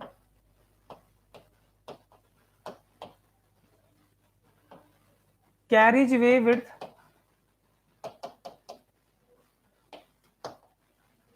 single lane bridge, single lane bridge answer था 4.25 मीटर, 4.25 मीटर, 4.25 मीटर, ठीक है।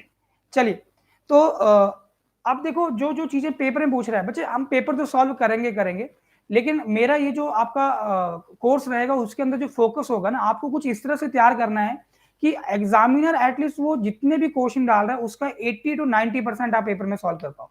अब बच्चे बात रहेगी आपकी साइड से, आप कितना चीजों को रिटेन कर पाते हो ब्रेन के अंदर। तो मैं फिर से बोल रहा हूँ, स्मार्टली काम करेंगे।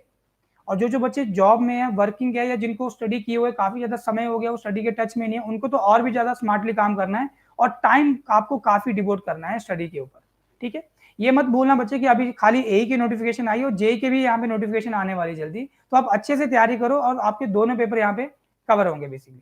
चलिए, इसके अलावा किसी का कोई और डाउट हो, क्वेरी हो, तो बच्चे अभी आप फ्रेम कर सकते हो, फटाक से फ्रेम कर सकते हो। चलिए, तो चलिए फिर नेक्स्ट सेशन में हम मिलेंगे। ऑल द बेस्ट बच्चे, keep preparing, keep learning with the Yourpedia. और जो नए बच्चे हैं वो सब्सक्राइब जरूर करें चैनल को, और इस वीडियो को साथियों के साथ जरूर शेयर किया करें, है ना। चलिए बच्चे।